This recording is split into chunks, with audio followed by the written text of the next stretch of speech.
Well, we did it. Mexcellence.com is now up. So if you're watching this video, which I'm putting on my Facebook, I'm putting on Twitter, I'm putting this on MySpace, I'm putting on everything. Mexcellence.com is now up. We got a couple new podcasts going on. We got the Commitment to Mexcellence, our sports podcast, the follow-up to our World Cup one. We've got a West Coast Cantina, our Hollywood podcast. We have a trailer review of 4 upcoming movies, one of them being Ninja Turtles. So if you're interested in Ninja Turtles, come check that out. Mexcellence.com is up. You got a couple articles as well that you can go read. You can learn about the Mexcellent Woman of the Month. You can also learn about what's wrong with the NFL offseason and Johnny Manziel. We got a bunch of different things. You learn a lot about what I've been doing for the last couple months, what the Mexcellence is, what these hats are, what this shirt is, and all the mystery behind this website. It's now up. So be sure to follow us, themexcellence.com. Just go there. We have a subscription button. Give me money. You need money. Been working all night getting this done. We're going to be at the Rooster Teeth Convention in Austin, Texas. We're going to be there all weekend. I'll have my GoPro. I'll have my Twitters, which is at The Mexcellence. Follow us at The Mexcellence. Follow us on Facebook / The Mexcellence. Follow us on YouTube, even though there's going to be one video. It's going to be this one. It's youtube.com / The Mexcellence, DOTCOM. That's themexcellence.com spelled out. Same thing with our SoundCloud. SoundCloud is soundcloud.com / The Mexcellence, DOTCOM. That's themexcellence.com. Links down below. Yes, I'm going to do that. Piss off my brother because he hates it when I point at the links down below. Don't forget to subscribe up there. I don't know, I haven't been on YouTube in a while. It's been a very, very long night.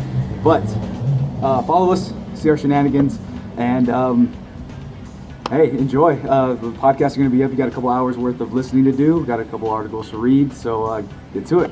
Thanks.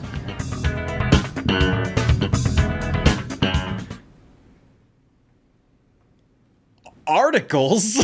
I was writing articles? The fuck? Hi, everybody. This is the same hat. Shut up, internet. Hi, everybody. I'm Sammy Gonzalez, aka the I said, shut your mouth. Hi, everybody. It's the Mexcellence 8th anniversary special. Let's throw the music back on. I use that for everything. It is the most generic stock music that's free to ever exist. Hi, everybody. Once again, Sammy Gonzalez here. I'm by myself. Nobody over there. I don't know why I fade over there. There's nobody over there. Some people might come by. They might not.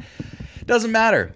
So this episode is literally, and by the way, Key, let me see if this is working. No, MySpace wasn't a thing at that point. It was only 2014. It was a joke, but because it's in the past, most people don't know what's going on. But anyway, it is our 8th anniversary here at the Mexcellence. Now, a lot of you who are watching, maybe even listening right now, are like, what the you guys have only been around on TikTok for like a year. I've been following you for like 20 minutes. And some people have been following us for 2 years, saying that, oh, we saw you when you started doing the Sing Countdown. That was your first show. Well, it snuck up on me, folks, that this Mexcellence thing, the Mexcellence.com as it was used to be known, has been going on for 8 years. And if you look at the date right there, July 1st, 2014 is when that video was aired. 7 likes. 340 views.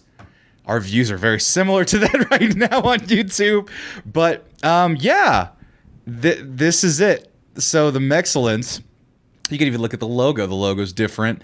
Has been through a lot these last 8 years. Quite frankly, it's only been about 5. So the way this works out, I'm going to go through kind of the history of the Mexcellence. I figured, you know what, for those of you who have never seen us, for those of you who are just starting to find us, I want to have a little bit of a resource so you could kind of see where we've been, and you could lie about having been with the Mexcellence since the beginning, when we become rich and famous. I know it's been taking a while, but I'll explain why. At least a good reason why. So, yeah. This is that episode. I'm going to be showing you guys old videos like that. I'm going to be showing you some of my favorite clips, some stories that have been cut, original cast members and hosts, and you can see a lot of people, the origins of this crew even, and the seeds that have been planted over the years. As you can tell in that first segment, I was heading to Austin, Texas, which is where I am now, for the Rooster Teeth Convention in 2014, which is actually going on right now. Here in 2022.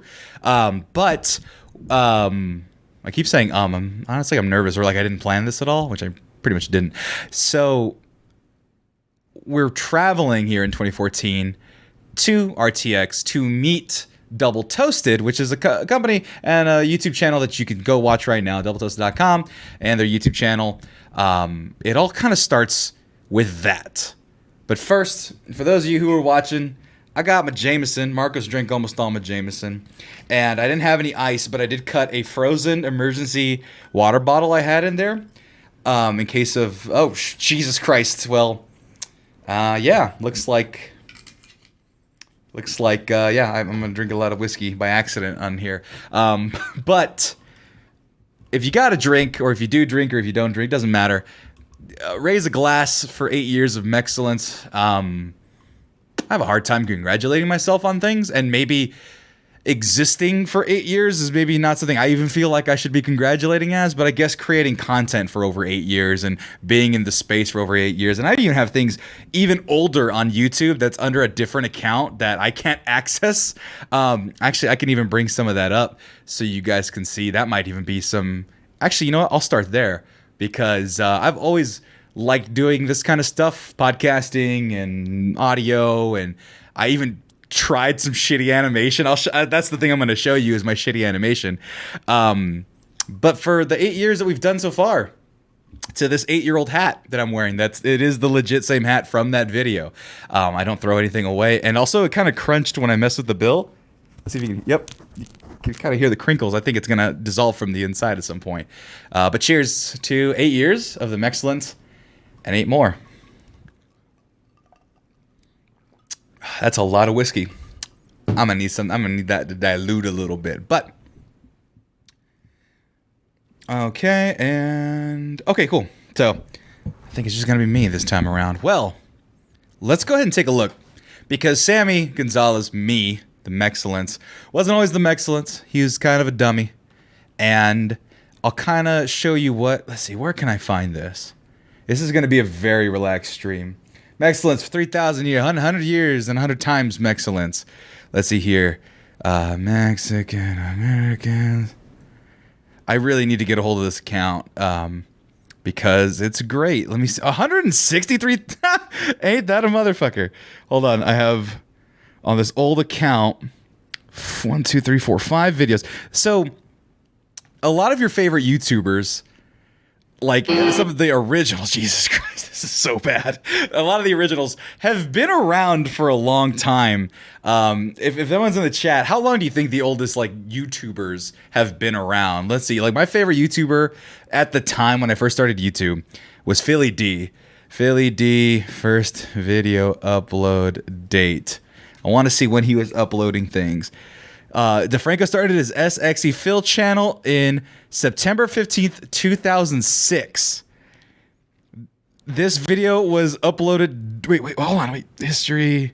Wait, I read that. Is that close? September 15th, 2006 when Philly D started. Me started on this channel, this video. I don't want to give the channel away. You can probably eventually find it if you want to. Just because I just did some stuff. December 22nd, 2006. So I've been in this game for a long time. And I've never been consistent at this game. But my first YouTube upload was December of 2006. So technically, I've been going over 10 years and then some. 16, 17, 18, 19, 20, 21, 22, 5 sets. I can't do math. That's 16 years. So 16 years on YouTube, 8 years as the Mexcellence. Thank you, Ricardo. I'm not good at math, as we can tell. I see. Yeah, you're there. Damn, son. So, and also, by the way, thanks, Ramen Hibachi, gifting a tier 1 sub to Honeybee789. So yeah, it is going to be a clip show. There's going to be some audio, and I'm not going to be as embarrassed because the people who said they were going to show up aren't. So that's great, unless Tommy shows up. But that's going to be a fun time for him. So, part of me and kind of the original origins of the Mexcellence starts off with me being Mexican. And this video was from Cheech and Chong, the original Mexican YouTubers. If you ever watch or listen to Cheech and Chong, listen to their albums, watch their movies, a lot of it is sketch-based. And especially if you listen to their albums, a lot of it just sounds like audio YouTube sketches. Obviously, they're done for CDs and radio, but they're YouTube sketches. Sergeant Stadenko, Dave, and this song right here Mexican Americans. I don't know if you've never heard it. What's up, Elijah? Elijah actually is going to remember a lot of this stuff because Elijah's been in here for a long time. This is going to be old hat to him. But this video, 2006, this is my first animation. I intentionally did it to mimic the shittiness of Flash animation, but it's still not good. But yeah, here I'm just gonna play it. This is Mexican Americans by Cheech and Chong. Hopefully we don't get why am I switching? Copyright infringed. But here we go. This is gonna be embarrassing. Yeah, right there. Okay, let's try. Mexican Americans don't like to just get into gang fights. They like flowers and music and white girls named Debbie too. Mexican Americans are named Chata and Chela and Chema. Damn it. And have a son-in-law named Jeff. Mexican Americans There I am. don't like to get up early in the morning. But they have to, so they do it real slow. Mexican Americans don't education, so they go to night school and they take Spanish. Oh, this is so bad. Yeah, leave that in. Mexican Americans love their nanas and their nonos and their ninas and their ninos. Nanu, nanu, nina, no, no. Mexican Americans don't like to go to the movies where the dude has to wear contact lenses to make his blue eyes brown. I'm gonna make my brown eyes blue. And that's all I got. How do you like it? And so here's the funny thing about that. Let me get rid of me. Is that those pauses weren't because it was old. Those pauses were because this was done on Windows Movie Maker on my Windows XP computer.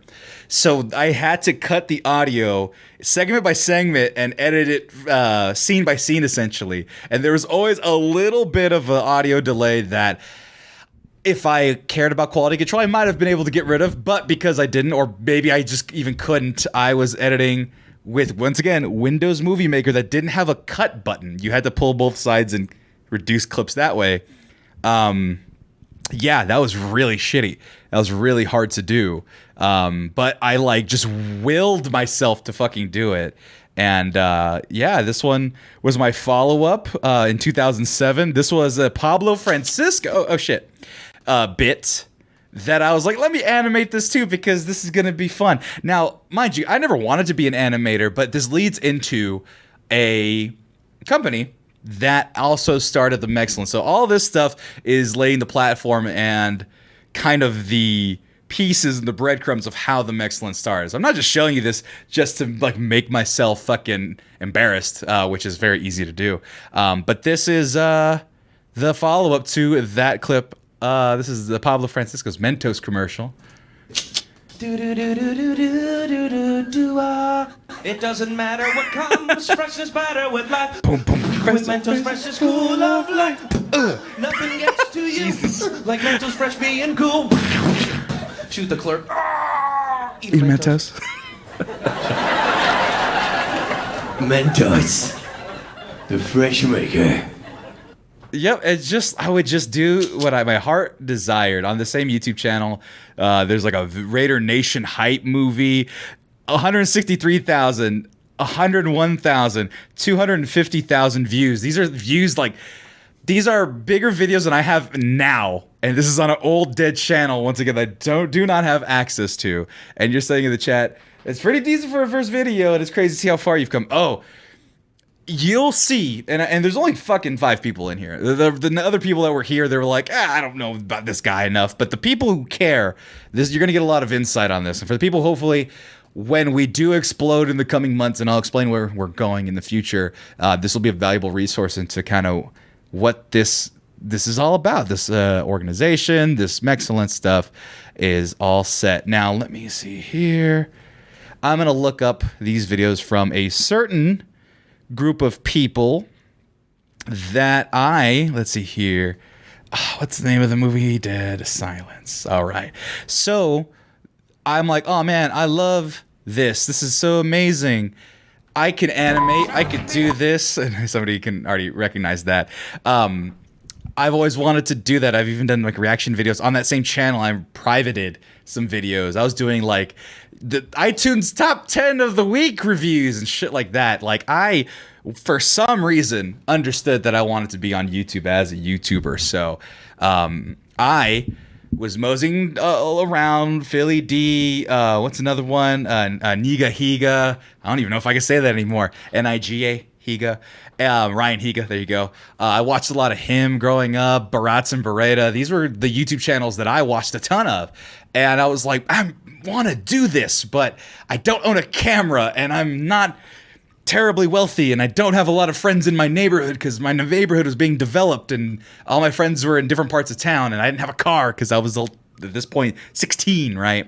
I didn't know how to drive. Yes, iTunes top 10. Pitbull, 1, 2, 3, 4, 1, 2, 3, 4. What song is that? I forget the name of that Pitbull song, but yeah, that one. 1, 2, 3, 4. That was coming out when I did that.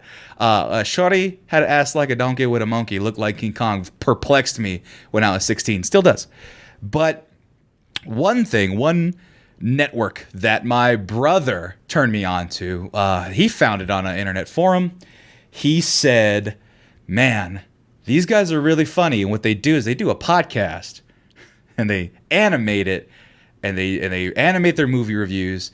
And these guys are really funny and I think you'll enjoy them. So maybe you should listen to this. And I said, okay, brother, I trust you. For some of you might already get the hint of where this is going. If you don't, I'll take you into one of the first reviews I ever saw from this organization. And once again, how it leads to the Mexcellence.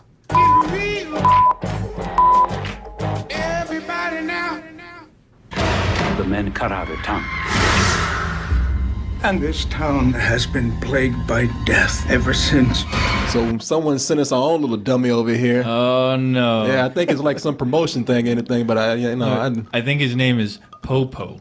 Popo. Yeah, Popo, the killer I don't dummy. know. I like Popo. Yeah, I'm the killer dummy. Well, anyway, you leave your little ass over there. Not that I'm scared of it or anything, but I don't like my space being crowded. I'm Popo. We'll just leave that there. Right. And as for this movie, man, now you didn't see it, did you? Nah, it's a movie about killer dummies, Well, see, that's what I thought. I thought it was going to be like a bunch of Chuckies running around killing people. and it wasn't. No, it's about, man, check this out. It's about a woman. She got mad because some kid said, when she does her ventriloquist act, some little boy in the audience is like, I see your mouth moving. No, and that starts Armageddon. Who said that? I did. I can see it. Her lips are moving. What do you say to that, Billy? How dare you make fun of my art? Yeah, so she gets pissed off. By the way, that line I still say to this day. How dare you make fun of my art? And decides, like, when she dies, she's just going to come back and put a curse on the town. I'm going to get that kid if it's the last thing I do. It starts ripping people's tongues out. So if you scream, your tongue gets ripped out. And apparently, when you rip your tongue out, you just die immediately. Oh, is that what happens? And like, there's no like prolonged agony and pain. No, you it's just automatically kill over. This guy, the movie starts out with his wife getting her tongue ripped off, so he decides to get on the case. I want to find out who this notorious tongue snatcher is. I'm the killer dummy.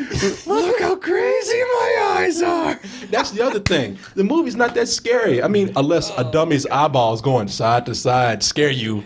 Because that's all you're afraid of miniature tuxes. It's the director of Saw Oh, that makes sense. that did this. Right. Apparently, this guy was molested by a puppet when he was young. Jesus Christ. Because he has a thing of Can't say they that got anymore. that Saw puppet. Right, they're riding around on the little tricycle. And Donnie Wahlberg is in this, man. What? Yeah, that fool, man. He's like the worst cop in the world. He was a new kid, so he was surrounded by dummies all the time. There's an old ghost story around here about a woman named Mary Shaw. She was buried with her doll collection. Now, the story goes, if you ever see her, make sure you never scream. Or what? Or you end up without a tongue. The movie sucked. Now, if you're a teenager and you're like at a slumber party or something, this might be fun to watch on DVD. The dummy's name in the movie is Billy. No, I like Popo better. I do like Popo better too, but whether it be Billy or Popo, he ain't got nothing on Chucky. Wait a minute, I mean what I said. I'm sorry. Please stop. I take it back. Please don't stop hitting me. Stop. Somebody help me. Oh God, please help me. Help me. I ain't got $7.50 to pay. On cinema cinema matinee. I ain't got 750 to pay. Everybody now. So, as you can see, or some of you even remember the audio cues, or might even remember that review. That's not from 2014. That's from way earlier. Let's call that 2008, perhaps. When did Dead Silence come out? Let's see here. Dead Silence, 2007. So that's when I jumped onto the Spill.com bandwagon. Now, a lot of you know who Spill.com is. Corey Coleman, Martin Thomas, C. Robert Cargill, who writer of Doctor Strange and has this new movie out. It's a Black Phone. He was on that as well. Tony Guerrero, a.k.a. Co-host 3000. Cyrus, Chris Cox, and assorted other cast of people. The fire starter, of course, Nick Hodges being one of my friends that I've made along the way. And I have been such a fan of Spill.com for such a long time. I have a pillow that you'll wonder how I stole it. But I did steal this from Corey's house. I think he had one of these left. And he said I could have it. And if he didn't say I could have it, come take it, motherfucker. So I'm a fan of Spill.com during this time. And Spill.com, I crack up. I am a nightly listener as best I can, and I am loving it. And I'm like, man, this sounds like so much fun. People drinking with their friends, hanging out, recording and animating. And so I already had a little bit of an animation bug, and I saw that we were doing all this great stuff with animation. Of course, Corey Coleman wrote and directed an animated Space Jam. We know that happened. Look it up. It's a true fact. And I love Space Jam. Growing up, fun fact about myself: when that movie came out, I want to say 96. What I wanted for Christmas, and I can call my sister right now and say, "What did I want for Christmas?" And the answer was anything Space Jam. So I watched this and I said, "Man, this seems really great." And actually, word to co-host 3000, Tony Guerrero, because obviously, once I learned that one, he wasn't an actual robot, and two, that he was Mexican, I go, "Wow, that is actually pretty cool that there's just like a Mexican guy doing this, and he's so funny." And like, that sounds so weird when there's such a embarrassment of content and Latino content and all that stuff now. But back then, what was there, right? Like cholo fights and shit. Like, I don't know. Like, there was no content for Mexican people back then, and if it was the most stereotypical shit. And so my brain started turning, and I was like, man, this is something I would really like to do. I've always done film, and I would record like Lego on like my videotape camera. I'd record my toys. I'd record all sorts of things anytime I had any camera. And so I had this bug in me to record and to remember and to chart things. And so I said, okay, well, I like this. I wonder if I could ever do this myself. So then, too bad they didn't call Corey for Space Jam 2. I know, it's a damn shame. Oh, that's right, Leon, Carlisle, Cyrus, co-host, and Corey. And so I said, man, I want to do this. And then all of a sudden, one fateful night and day, it was around December 22nd or something like that. It was right before Christmas. I forget what year even. Actually, it was 2013. Spill.com is no more, or rather say we're going to cancel it by the end of the month, and it doesn't even make the end of the month. Everything is gone. Spill.com is no more. And I'm like, fuck, I love this YouTube channel. This channel is fucking great. But where are they gonna go? And I had been in the community, not even talked to anybody, but I'd been following for so long. I go, what happens next?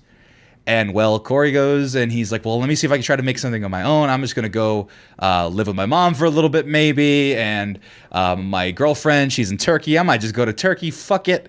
And then everyone kind of splits their separate ways. And I'm like,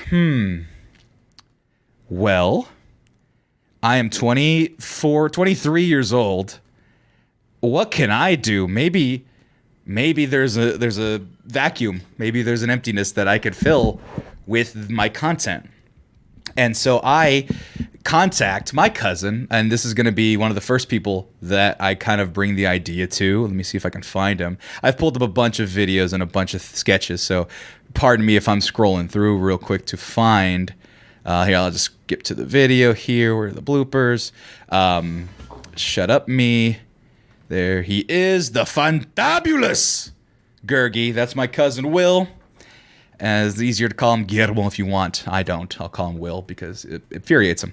And we meet at a Buffalo Wild Wings. So I remember this vividly. I had this idea spinning in my head. I was like, what if we do a podcast that was Mexican based and that was about our lived experiences? And it wasn't about being the most Mexican, because as you can tell, I've never been the most Mexican. My experience, I'm born and raised Fresno, California. My parents born in the United States. Their parents born in the United States. We've been here a while. Historically, the border crossed us, I'm pretty sure, in most instances. So, like I mentioned, a lot of the content was cholo stuff, gang member stuff, narco stuff, and I was just like, I got a degree. My cousin eventually does get a degree. My brothers, my siblings, everybody, my cousins, they all got degrees. All the women in my dad's side of my family have master's degrees. So all the content that's being generated doesn't really speak to me. And I said, what can I possibly do? What can I do to get that switch out there? And there wasn't a lot of content being made at the time. And so I said, I need to use your name, because the Fantabulous Gurgi actually was the original Mexcellence. I believe that was his gamer tag on Xbox Live. It might still be. And I said, I need the name, though, because that is the best name. The Mexcellence is the best name. And there's a lot of argument about where it comes from. I remember seeing it in Olvera Street in Los Angeles, California. It's the oldest street in Los Angeles, and there's a whole row of vendors. And I remember seeing a magnet, and you might recognize this name. And it was a Raider shield with a skull in the middle, and it said "Commitment to Mexcellence." And that was the first time I personally saw Mexcellence as a word. And I said, wow, that's really cool. I want to buy that sticker. I had no money, so we moved past. Then I started Googling. So he said, you know what, man? I'll do it with you. We'll do the Mexcellence. You can have the name, and we'll go from there.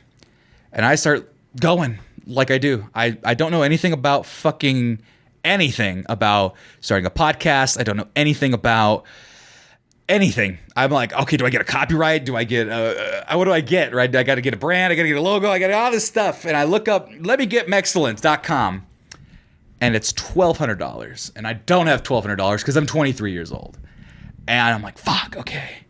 And I'm looking up Mexcellence, and this is actually very true. And it's going away, because obviously I've been using the Mexcellence for 8 years. But if you looked up Mexcellence at the time, it was an El Pollo Loco ad. And El Pollo Loco was like, feel the Mexcellence. That was their logo, and that was their tag.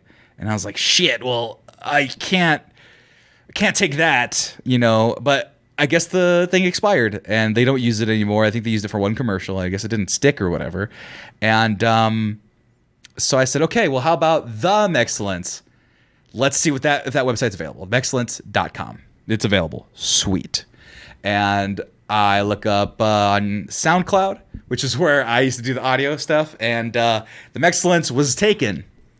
So who the fuck took the Mexcellence already? And this is going to be something that's very fucking funny. I'm not going to put the guy's whole name out, but you can go find him. So since 8 years ago, there's been this dude named Vic. And apparently he also used the moniker of the Mexcellence, or Mexcellence even. I think the Mexcellence mostly. And the reason why the Mexcellence doesn't have every single one of the social media bits or the YouTube bits or whatever, it's if it's some underscore or if it's .com or official or whatever the variant is. Let's look at Instagram, for instance. Mine's the underscore Mexcellence. The channel's the Mexcellence official. If you look up the Mexcellence regular, it's not me. It's a guy named Vic. And I've been having a fucking war with Vic for 8 years. And on TikTok, what's even funny, I think it's TikTok, I had the Mexcellence plain. He has the underscore. It's confusing. And he's not a content creator. He's just a dude. And you have to know, and you have to think he knows who I am at this point. 8 years trying to get the Mexcellence as his name, knowing that there's an organization as such. Never talked to him, never reached out. But I want his fucking name, and I want to get so big that I can take it from him. That's one of my dreams. Yep, it's me. Hey, folks. Sammy Gonzalez here with themexcellence.com. Did you know? Wow, themexcellence.com. No, the Mexcellence, period, network, podcast network. Mexcellence.com is what I used to say. Did you know that over 4 million people have used manscaped.com to take care of their below-the-belt needs? That's right. 4 million people. We made a joke last time on our giveaway that it would take a little bit of time for our winner, Tai, was it 93, 92, 95, one of those numbers, to get their not performance package. What was it? It was the perfect package, I believe. It was the raisin, everything. And It was sent today. I sent it today, but they will be getting that. Congratulations for the giveaway there. We do giveaways here because Manscaped.com has taken care of us for months and months and months. They've produced many, or rather sponsored many of our podcasts, and we do appreciate them, and we love the relationship that we have with them. So we love continuing it on. And I'm going to be, I don't want to do, I do. I'm going to do it. Fuck it. I'm telling you right now. Oh my God, I'm dropping everything. We have the perfect package. It's the big one. We have the big one. And if you can't see it, you can see it a little bit right there. I'm going to drop this. It was a terrible idea to try this. But we're giving this away. It's like $200 worth of stuff. And we're giving it away to you all for our anniversary stream coming later this month. So be sure to sit tight and be sure to follow, subscribe, do all those things because we are having a 12-hour live stream some point this month. We'll advertise it, of course, but we'll be giving that away. We have a couple other gifts as well. But then you also have certain things that we're not giving away. I thought I was going to give it away, but then I just kept it for myself. Let me see if I can find it here so I can pull it up for y'all. This is going to be lifestyle? No, it's going to be under sets? No. It's going to be under tools? It's going to be under tools. I was like, I'm going to give away the Shears 2.0. And then I was like, nope, I'm going to buy them. I tried them out. And of course, I wasn't going to try them out and then give them out. But I tried them out and I'm like, no, I'm keeping this. Comes with the little nail scissor, comes with the file, comes with tweezers, comes with the nail clippers, comes with this really cool magnetic case. And of course, we have the Lawnmower 4.0 and we have the Weed Whacker. You can get these two as well in that giveaway that we're doing later this month. But if you don't want to chance it and you just want to get Manscaped for yourself, and if you want to support the Mexcellence, you can use coupon code MEX20 for 20% off and free shipping. That's 20% off and free shipping everywhere for the most part. Patent pending, subject to terms and conditions may apply.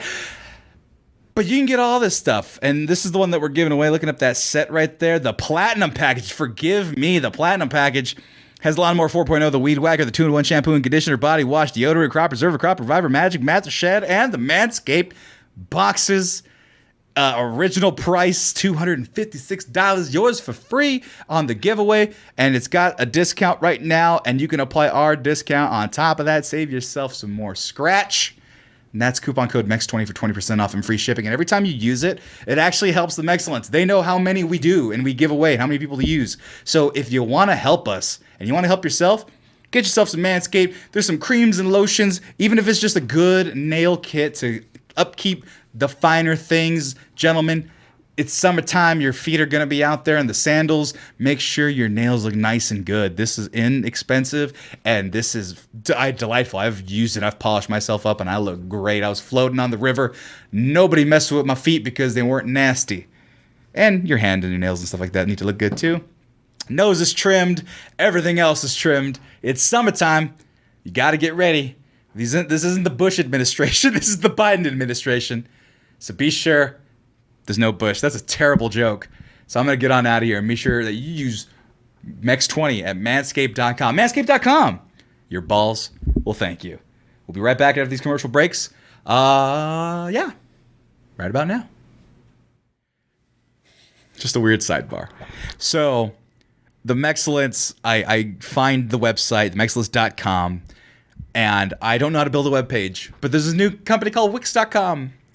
And I look up Wix.com and I'm like, I can make a website. It's all drag and drop. That was the big thing. Now, I don't have any access to the website right now, any version or iteration of it, of course. But I do have this Instagram post from 2015 when I was making the bios. And I was actually hiding the name of the Mexcellence at the time. So I've never been a founder. Nothing. New website under construction, March 15th, 2014. Sammy Gonzalez, webmaster, podcaster, founder.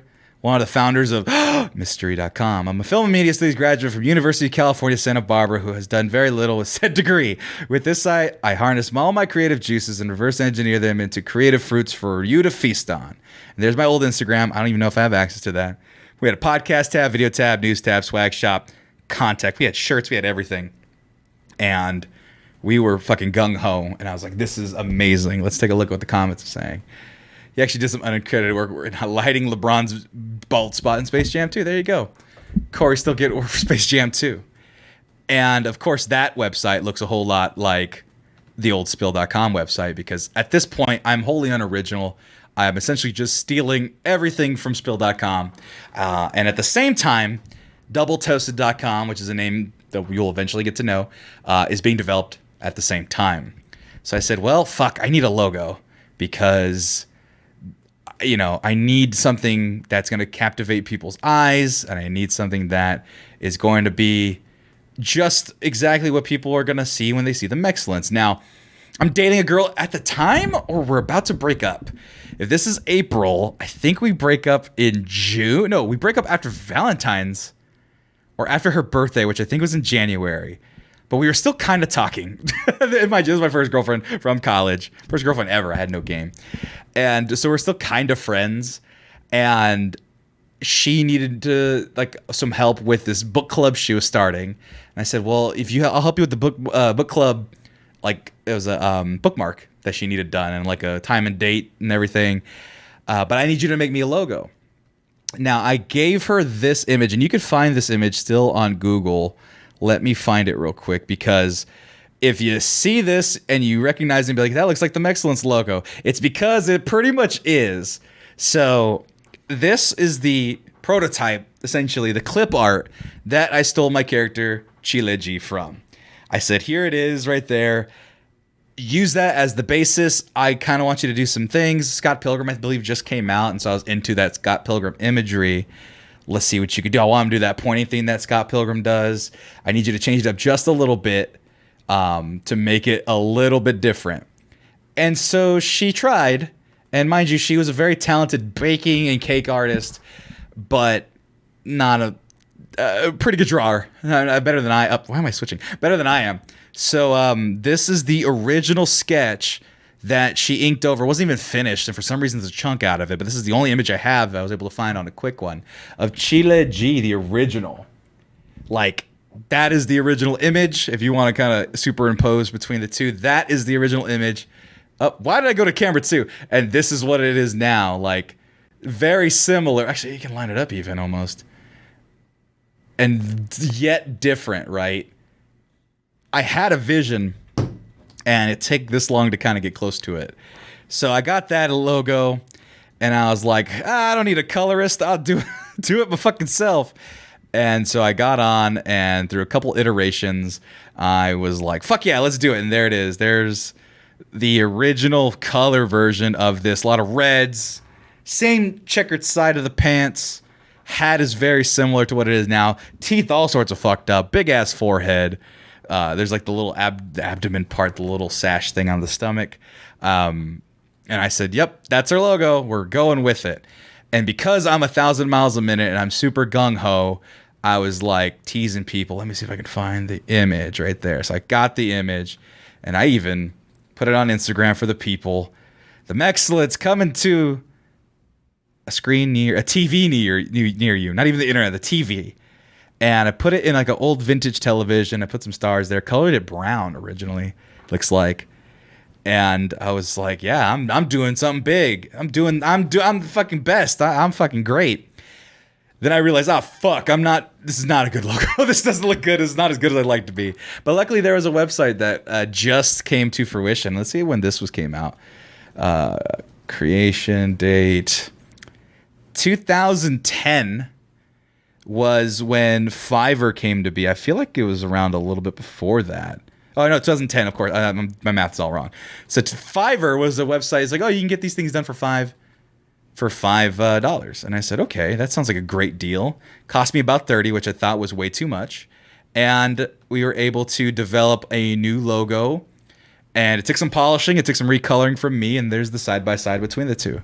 There's the original release date Chile G, because we're still May 27th, 2014, so we're not at our July launch. And it took about 2 months for that switch to change, but there was a significant change. And I said, yes, that looks amazing. Let's fucking do this. And so I just am like, all right, let's fucking go. And mind you, I forgot to even show you, like, I was already trying to get hats done. I was going to the local lid store, getting shit digitized and printed out. Like, you couldn't even see that one. That one was fucked up. And then you look at that one. And this logo here, I've argued with Tommy. I go, this should be roughly what the new Blackcellence logo is, because it just looks like an afro. It's not even like a sombrero. It just looks like an afro. And it looked fucking cool. but it wasn't quite ready. And so I eventually got this hat done, and it's close. It's close to pretty much everything that we have, actually. Here is the most new hat that I have, the most accurate, and it's like not terribly off in concept, but there's obviously some fine tuning and some thickening, and it's actually, this one's a little bit smaller, but they're all inherently correct. They're all about the same, because I had the idea and the inspiration behind the skull, and the idea behind the skull is I wanted something that was a little menacing, a little mischievous, but something very old-timey and whimsical. And that's why I went with like the old CRT TVs. That's why I do it on our intro now. I'll play a little clip of it in case you missed it.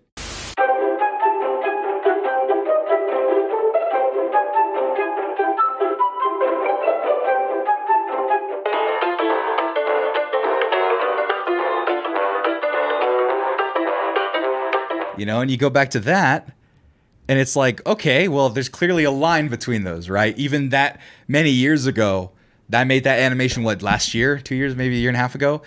I had it made. Thanks, Key, for that. That thread was always there. I always wanted this character to be something that could be timeless, like a Mario, like a Mickey Mouse, something Mexican but inherently American at the same time, very much inspired by Mickey Mouse and things like that. So that was the aesthetic I was going for. So I built the website, I'm building hats, and I'm building merch and things of that sort. And things are finally coming together. And let me see if there's anything else. I'm starting to design shirts. And it was Mexcellence shop. Mexcellent was our... why am I switching?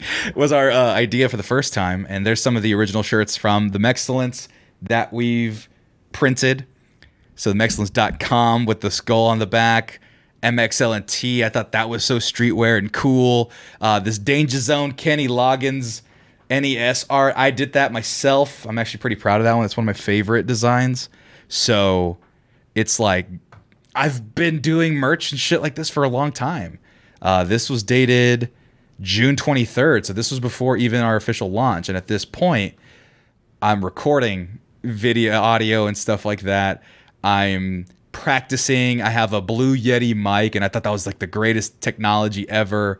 I'm doing everything over Skype at this time, mind you, and it's just like old and terrible. And we keep going. I'm trying to find the clip because there is, let's see, June 4th. Let's do this one, I believe. And we start recording, and this one, I believe this was June 4th, 2014. So this one wasn't even on the official site yet. We were just practicing, and this is the beginning. I'm just play just a little clip until it gets boring, perhaps, of me, my cousin Will Guillermo, and then my brother Gil, Chichi Maniac 01 moniker that he gave himself. This is some of our earliest podcasts. I think this is, well, there's episode 00 that I have in front of me. This is episode 1, I believe. This one might have been the one that we put up on SoundCloud, and it might even still be up. Let's take a look. I'm all for all people being Mexican in the future, because we're kind of going toward... Oh, damn it. I can't move it. Hold on. Let's go ahead and switch that up. Let's play that here. I'm all for all people being Mexican. All people being Mexican. We're kind of going towards that anyway.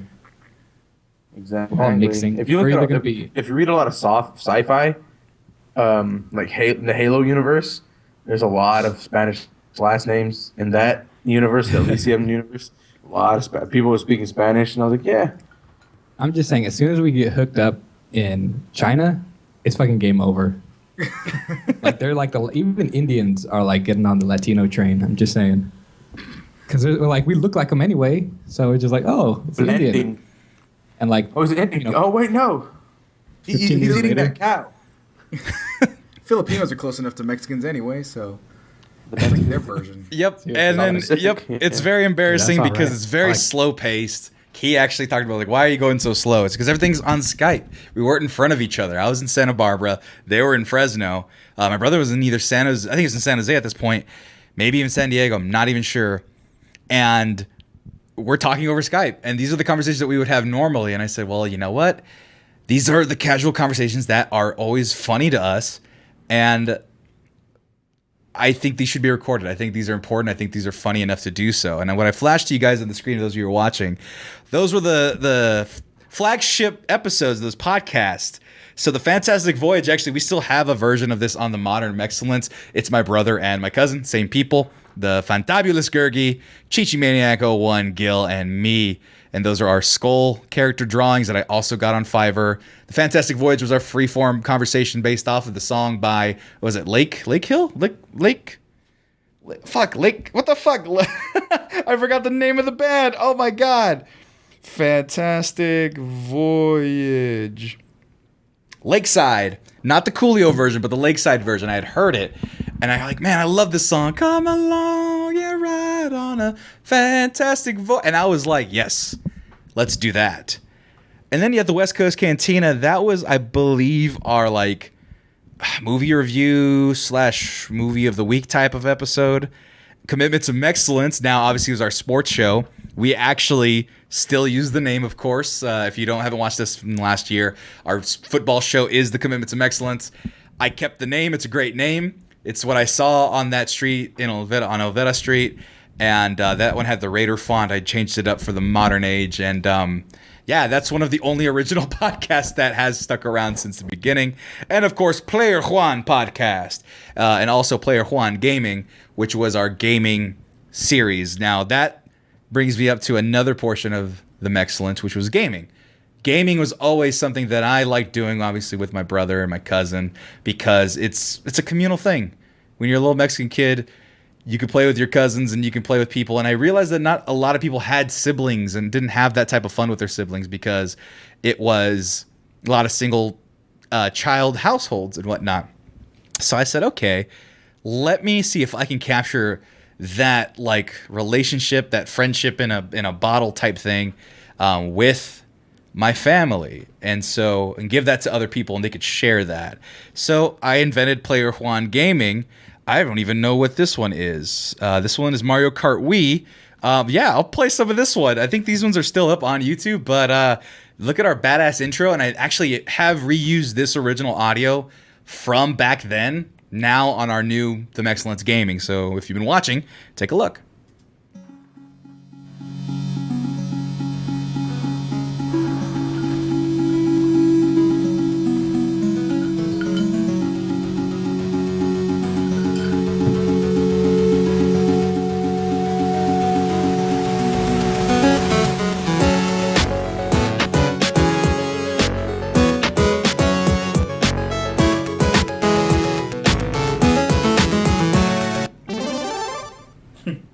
Sega. What? Sega? What? That's not what we're playing. So guys, I brought you here today because I've decided I no longer want to be your friends.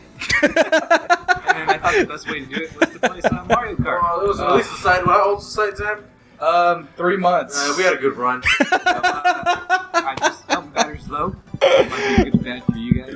God. Man. So this is kind of like our breaking up. It probably will take like 2 races, but maybe we can get further. Are you gonna say that? Mind you, I don't I think we're in San Diego at this point, and this is like the first time we've been able to get together. We're on one microphone, and I think I at one point put like a cussing count. We'll see, but I'm watching this for the first time in a long time. So if you see me cringing in the bottom right or laughing, it's because these are good memories that I'm glad I was able to capture. Moving back on. Mario Kart's gonna be our who's that bitch that broke up the Beatles? What's her name? Jesus. Also, we use a lot of outdated language, perhaps, maybe not the spiciest things. This was 8 years ago. So if you hear anything that is a little bit spicy or kind of not PC, this is 8 years ago. I was 23. My cousin was 25. My brother, 26, 27. So we're all kind of dumb. And I especially am the dumbest, so yeah, there might be some colorful language here, but don't pay no mind. We've grown from there. Also, the Mexcellence is a character. Anything he's ever said has been a character and not the real representation of Samuel Gonzalez. Probably. Probably. So, see, I'm not one for trigger warnings, especially if you've been listening before, but this might get pretty belligerent. especially kind of hateful and hurtful. And especially if you don't know who we are, so... This is Gilbert. I'm Sammy. And I'm the fantabulous Gertie. And this is...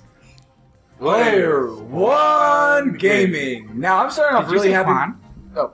We need to go back to saying the title of the show in uniform. That's all I'm saying. Pretty sure, since my brother's right next to me, I'm gonna fucking throw a jab at him. So just be prepared. And there might be some crying, and quite literally, our friendship, our family ship might be over. Hold on, I'm racing. I'm in. I think I have a me on yours too. Can I do that? Right there? Yes. No, right there. There you go. Yeah. And this is me without my facial hair, because Why are we so round in the middle? Oh, don't look at this other my family. Look at my family. Why am I blue? Why am I humping my car? I put a flame flyer. Yeah. What is? Look at that. I think I'm gonna write the honeycomb. I remember that place. Yes, the honeycomb. Oh, and so I did. So I did add a curse counter. I was correct. And the curse counter I had to do by hand. So every time they're cussed, I had to change the title. There was like no automation. It wasn't easy. I remember it not being easy at all.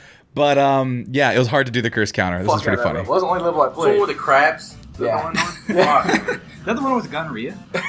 Look, my name's not even in the frame. What the fuck? What are those guys called? Thumps? Flomps. That is something. Thumps. So if you guys get beat by the computer, we get a laugh at you. Okay, two is acceleration, and then the back button is Using shit. Wait, what? Wait, no, I'm using a nunchuck. Oh no, I'm spinning shit. Oh man, I good. forgot. It's the Wii. Yeah. I'm using the nunchuck because reasons. Wait for me, guys. I'm coming. Ah, shit, I'm in the grass. Jesus No, Christ. fucking Gertie stole my How do I item. use things? The back. That's a fucking fake one. I've already got 5 curses. No. Ah, Man, I think that's hard, drifting, hard, but hard. I mean, that sounds Oh man, that feels right. This is Alright, this bam, is Donkey great. Kong, and Mario. Shit! Ah, Smash there's right Gil, into there's it. Gil, Yep, I'm a there's Gil. fucking pro at this game. I think I'm You guys just... angry at my leak skills? Fuck you! Yeah. Fuck, who's throwing? What? Oh my... Oh, shit. okay. God, I'm running Here we go. into everything. Yeah. Mario. How am I in 10th place? Yeah. Here we go. Just getting warmed up, people. Hold on. Is this one of those things where you have to be like in the very front? I got an item. Shit's done, guys. How did the green shell? Hey, everybody, want to make this a little bit harder? Okay. Oh, yeah. I'm like watching myself hoping I win. Just hard now. And I can't see shit. I can't. No, Jesus Christ, that is awful entertainment. I'm not surprised that nobody ever watched that because we were talking over each other the whole time. We didn't know what to do. That was just organically how we were. And so we did that and we were having a good time, but that ignores the opening weekend. Actually, I'm forgetting the order of a lot of this stuff now. So that was some of the stuff we did early on. We had practiced a lot of that stuff. And let's see, actually, there's one more I want to show you. Because this one, where is it? It's in my hidden videos. Give me a second. Use YouTube Studio. I don't remember deleting it, but I think it's in my hidden archive of videos. Now, this is the origin of one of our favorite characters here at the Mexcellence, and we're talking about Chile G. He got his name from a unreleased pre-show practice from SmackDown vs. Raw 2010. That game, if you remember it. We were playing the game, and we were trying to... Let's see here. It's got to be this one. I hope it's this one. And we were playing the game, and well, I mean, I'll let you take a look if this is the right one. Let's see here. Oh my god, it's not even loading because this is a fucking 10-year-old video. It got 7 views. The chains are... Oh, here we go. So we were playing this. We had made the characters, and I think we forgot to load the people up. But yeah. So let's see if you can hear this intro. We can watch some of the gameplay from this and see like how we came up with the name Chile G. Tables, ladders, and chairs. All right. Yes. So then press start or move up or whatever. Are we gonna be on the same team or are we gonna be against each other? A fatal 4-way doesn't matter. Oh, fuck it. Look at that great editing. That fade in? I did not. Oh my god! Oh my god! Wait, I thought I was from Germany. Wait, what the fuck happened? I have no clue. How am I from? Where? You guys said walking out here. I'll put on my clothes. Hopefully, when I get in the ring. Oh my god. So his name is Demon Santa. You'll see why. What Abomination have like created? Oh my god. Why does he have such a big gut and such skinny legs? I like that. It's a wrestler I invented on SmackDown versus Raw 2010. Alright, well, I'm getting past this guy. And now we have. Ridiculous. Hopefully your guy comes up next. Right? What does this guy look like? This always gives me a tickle. This cracks me up. Realm of our websites. I think this was a blind reaction. I think we created it while we weren't looking. And what the fuck? Big Oh my god. What is he wearing? Are you wearing a mesh top? I am wearing a mesh top. Because he is caliente. They call him the, you know why they call him the Big Chile? I don't. Neither do I. That's what they told me. Oh It my. just came naturally. There's a German flag right there. There's German flags Just came everywhere. naturally. It just came Get naturally. it? Because he's a big Chile. Or Oh my whatever. god. Why is he wearing a mesh top? I'm just. And Well, the chains are fine. and a sombrero. Oh, You skip ahead. We decide to fight the Undertaker. And there's Demon Santa. I don't even know who that other cat is. Got him. Alright, and it's But yeah, This guy. we start X, playing. Which is Oh my god, nobody's there. It's the other side. But so, Big Chile El Caliente. We were playing different matches. I had a character named Sammy G. And what happened was it said Sammy G. And then it said Big Chile. Or no, it said, that's what it was. It was Sammy G. And what they did is they compressed it together because we were on a tag team. And it said Chile G. And we were like, yeah, that sounds cool. And I said, well, you know what? That sounds like a cool name for our mascot. And so that's how the name came. It doesn't mean anything, but it does come from Big Chile El Caliente, the wrestler who wears a mesh top and jewelry. So, yeah, that is how that came to be. So as you can see, there's just like a lot of different things that this came from, right? And there was just so much like vision. There were so many things I wanted to do. I was making shirts. I was making the podcast. I was doing video clips. I was doing intros. I was doing gaming. All the stuff I still want to do now. Animation, I was, like I said, at one point. And at this point, I'm just like, okay, well, I need to make this website. And alongside with that website, as I mentioned, doubletoasted.com was being invented as well. The new website coming from spill.com from what I showed you before. That animation, well, that guy, Corey Coleman, the main guy, he was making doubletoasted.com with Martin Thomas. And I was like, okay, that is what I want to do. And also my cousin at this time, Guillermo, was like, hey, I'm going to Austin. We're driving to Austin with my friend Alex and his friend. Do you want to come with us? You can go meet them. They're going to be at RTX. You've met Corey before in San Diego, Comic-Con a couple years prior. Do you want to come with me? And I said, well, yeah. I mean, I'm not paying for anything because I'm 23. And they've already got the rental and they've got an Airbnb. And he said, okay, well, we're going. Also, we should launch our website that same weekend. So I stay up the whole night before finalizing that video that you saw at the beginning of the show. Finalizing the website, getting everything up and loaded, making sure everything was accurate and correct. And Corey Coleman did a Kickstarter and got like, what was it, like $150,000 or $100,000, maybe $300,000 from Kickstarter, and I had no monies. And I take a pride point in this. I finished the website July 1st. He had said the launch date was going to be July 1st for his. Their website crashed and they wasn't able to get the bugs ready. Mine was up July 1st. His was up July 2nd, maybe the time difference. I was in California. But yeah, we had a successful launch. The website was working. It looked good. I wish I had some images of it. I don't. And then once I did that all-nighter, I shot that video that I showed you at the beginning. The intro video, like I think I even made a mention, like I've been up all night. If you look at my eyes, I am not on drugs. I'm just very tired. And then we proceed to drive to Austin, Texas for the Rooster Teeth convention or expo, whatever it was, to meet Double Toasted. And that's what we did. And let me see if I can find this clip because I did pull it because I was like, oh man, I can't wait. I'm going to be meeting Corey Coleman and these people. And I don't know how cringy this video is. It might be, but oh my God, it's Damien, friend of mine. Damien, I've known for a long time. But yeah, this is us at Rooster Teeth, and you might recognize somebody if you watch the Mexcellence now. Might recognize somebody in this video. Damien, hey, for the refugees and the Refugees of Spill. Fuck them.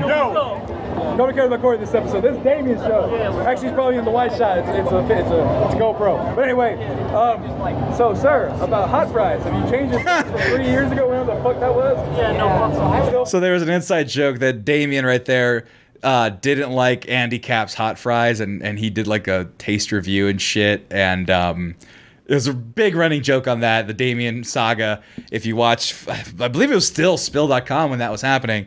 That might be a nice throwback for people to remember. But I'm going to go ahead and switch to this little latter half a little bit forward in this video. See if you recognize anybody. The new shit. Double toasted, motherfucker. Yeah. So that's aggressive. That new shit. Hey, it's Tommy. What's going on? Tommy out of nowhere. What's going on? I almost didn't see Tommy. How you doing, Tommy? So, man, I saw you and I was going to say hi. We kept talking to this guy. So I was like, it's Tommy McGrew, everybody. Our very own Tommy McGrew. So, Tommy was a new cast member on doubletoasted.com at the time. I thought he was fucking hilarious. Like, I thought he was just the funniest dude. And I still hold that. He's still one of the funniest dudes I know. Let me see if I can find it. Double Toasted. One of the funniest things that ever happened on Double Toasted. Let me see. Where is it? Where he made fun of Corey's Chuck Taylors. I remember the video, but I don't remember where it is. I think it's been erased the time. But anyway, yeah, he was on Double Toasted. I go, man, that guy's funny as shit. I met him. We hung out, and that's when I met Tommy. The same weekend that the Mexcellence was invented. I met Tommy, and so that seed was planted for what would inevitably be the future of the Mexcellence. So we're at RTX. Let me see here. You thought dude was one of the best persons on T. I thought, well, I was also correct. I can think and also be correct. But he was on there, and I said, okay, this guy's cool. I like this guy, of course. And we got to talking. We hung out that weekend, and we had a good time. And then I did my whole pitch, and my pitch for Double Toasted was like, hey, I'm going to drive out here. There's a whole bunch of Spill people that are moving over, and if you want to take a look, I'm still screen to screen. If you're a fan of Spill.com or Double Toasted, this is always something I've always been kind of proud of. If you look at their archives, the Sunday Service was one of their most popular shows. They had July 1st and a bunch, actually from 6/1, so May, June 1st. They posted all these old episodes that they had recorded previously, but then you skip ahead to July 1st, July 6th being their first one after the launch. And I was on that first episode pitching themexcellence.com to all the people, and I used the picture from back in the day. This is once again 2014, wearing my Danger Zone shirt, wearing the hat I'm wearing right now. Pitching the Mexcellence. Now, there was a really short clip that I was going to show, but Instagram apparently deleted the audio, so be sure to archive all your shit, people. And let's see. I think this is me starting the pitch for the Mexcellence. This is how I would have said it 8 years ago. Now, you have a site yourself, man. We do. It's the logo here. We got shirts available. It's called themexcellence.com. I like that name. The Mexcellence. So Mexcellence. Excellence, M at the end of it, and then the mexcellence.com. Oh, so not just Mexcellence, but... Mexcellence was like $12,000 to get. It was like a premium website, so I was like, it's at the at the beginning of it. I was going to say, I don't get it. Oh, well, if you go to Mexcellence.com, you'll read the whole article about what it's about. Now, essentially, I'm from California, born and raised. Yes. Fresno, California, Central California. And I'm Mexican-American. But, you know, my parents were born here. Real, I thought you were Asian, man. Oh, bro? Samoan? Yeah. Good God, Sam. No, don't do that anymore. Goodness gracious. Oh, my God. See, this is what I mean. This is why you don't give men podcasts. Jesus Christ. Yeah, don't freeze frame that. See, I forgot I did that. And it's just like, you could say that that's what it was, but I could say, no, that was a dumbass fucking 23-year-old. I didn't know any fucking better. I thought that was okay.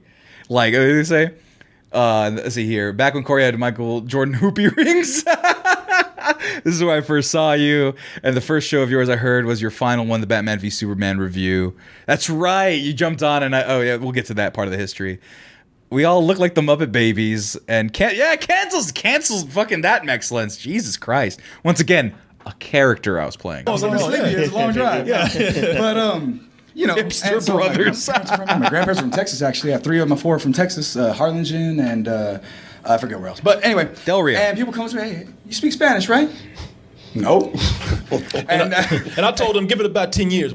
That dichotomy of, I'm born American, I speak perfect English. You know, in the 50s when my dad was growing up, they said, don't learn Spanish. Right. Learn English. Yep. Damn it. That's true. You know, or we send your ass back. Now, 20 years later, whatever, how many... We're like, what, you don't know Spanish? You don't know Spanish? What's wrong with you? What kind of Mexican are you? Yeah, and so there's a whole article. Go read it. It explains the whole thing. It's a long story short. But essentially, got inspired by you guys, man. Podcast. I've been listening to you guys since 2008. I was a freshman in college. I'm 2 years out now. Wow. And I say, you know what? Got me through the hard times, got me through the good times. Let the good times roll. Might as well. If Corey Coleman can do it, I can do it. If this dumb son of a bitch can do it, this motherfucker, if he can do it, then anybody can do it. It must be easy. Yeah. Let me explain your shirt right there. You're selling those shirts. Yeah, and so the whole segment is there. This was him shooting this in extra bedroom that he had in his condo. What was it? Located behind the liquor store off the I-35 interchange. I was able to go there. The room was hot. It was way small. We were smushed in there. And that is where I made the big pitch. And a lot of people discovered me around that time and discovered us.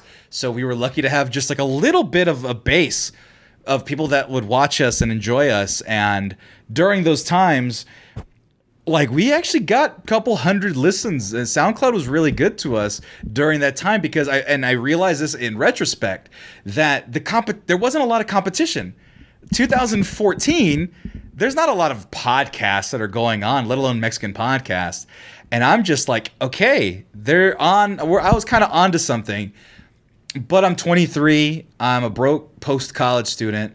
I don't got a lot going on. I'm trying to figure out who I am. I just got through a breakup because that girlfriend who made the hat, we had a falling out. We stopped talking and haven't talked to her, well, I guess wasn't now 10 years. So, 8 years. 10 years. What's 22? 10 years. So, yeah, I didn't know what I was about. I was figuring out who I was. And that was the end of that trip there. I'll come home and I said, okay, it's time to start doing that stuff. Then we get to Player One Gaming. First thing we did for the Commitment to Excellence was the World Cup in 2014.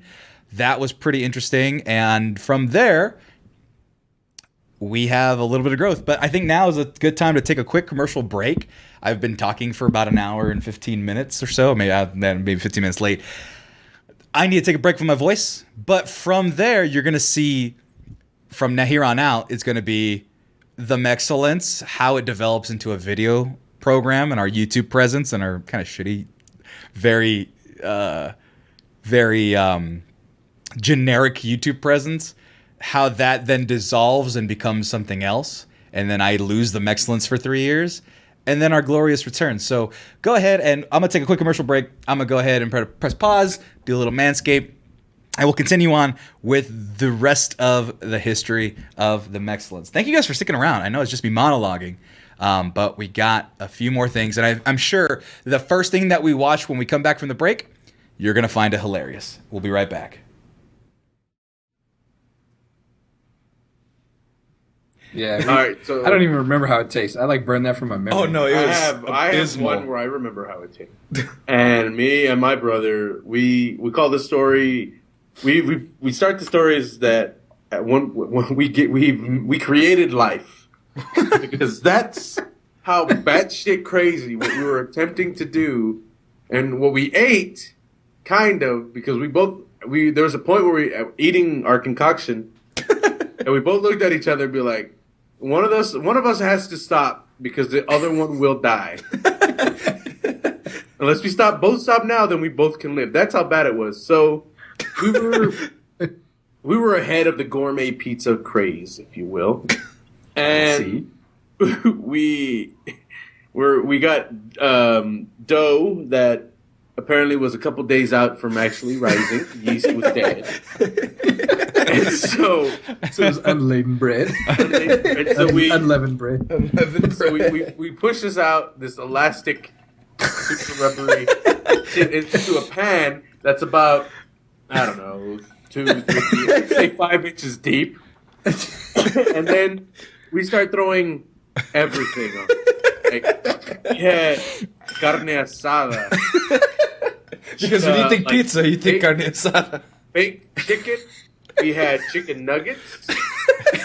We had artichoke, olives, green onions, normal onions, like yellow onions. And then we had frozen tiny shrimp. Cocktail shrimp? Yeah, no, not even cocktail, just a little tiny frozen one. And the chicken nuggets were frozen too. So not only they were putting things on there that aren't even like thawed out or like at the same anything that cooks at the same temperature. Like the carne asada was cooked already. Right. Yeah, that was my thing. I was like, I already count 4 different ingredients that are going to burn at different temperatures or not be cooked or give you salmonella immediately. So, and then we go, all right, let's throw this in the oven. Brother being... Hold on. Real quick, though. Was there any mozzarella? Was there any, like, pepperoni sauce? Cheese. We had, whipped cheese. We had... Any pepperoni, though? Any classic pizza toppings? Or was it just bullshit? Yeah. We had salami and bologna on it. Bologna? All the time. We had chopped up hot dogs. Oh, God. Like, nice hot dogs. You guys like... And not even, like, all beef hot dogs. You guys know, like, the chicken, the foot hot dogs? Yeah. Yeah, like you throw a little hot sauce on and eat them raw. Throw some potato so chips we're in about there. to throw this in the oven, right? What do pizzas cook at? 475. Let's do this. Oh, yeah. Jesus Christ. So we try to put the tray in there. 500 degrees. Oh, my God. Let me try to angle it in there. Tilt it a little bit. My brother, in his all-knowing wisdom, did not realize that the tray that we were putting all this crap in didn't fit in the oven. So our first attempt to cook it was to put it in long ways and close the door as much as we could. So it's like a third of the way open. Oh, shit. Then we quickly realized this is not going to work. So we try to transfer it, and we successfully made a pizza beforehand, but it was normal. It was like pepperoni and like sauce, and it was a normal pizza. We wasted all the stuff on that pizza. Then we wanted to make another one because we had enough dough.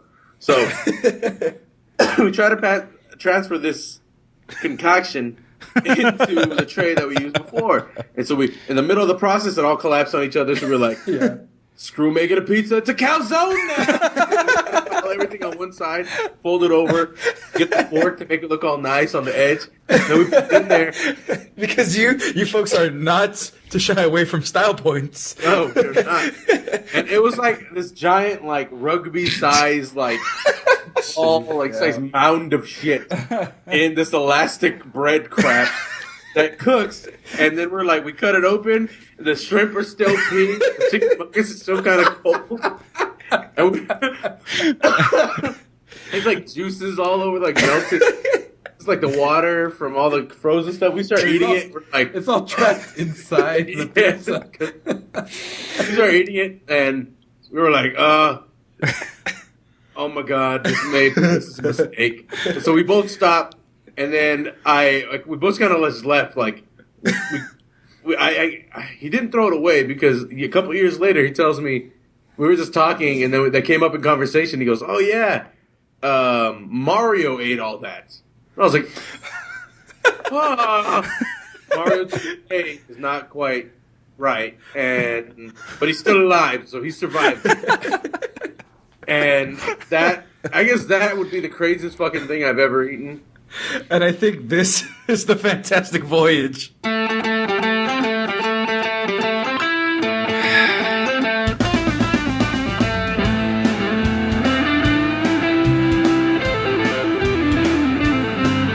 Fuck it, leave the whole audio in there, Sam.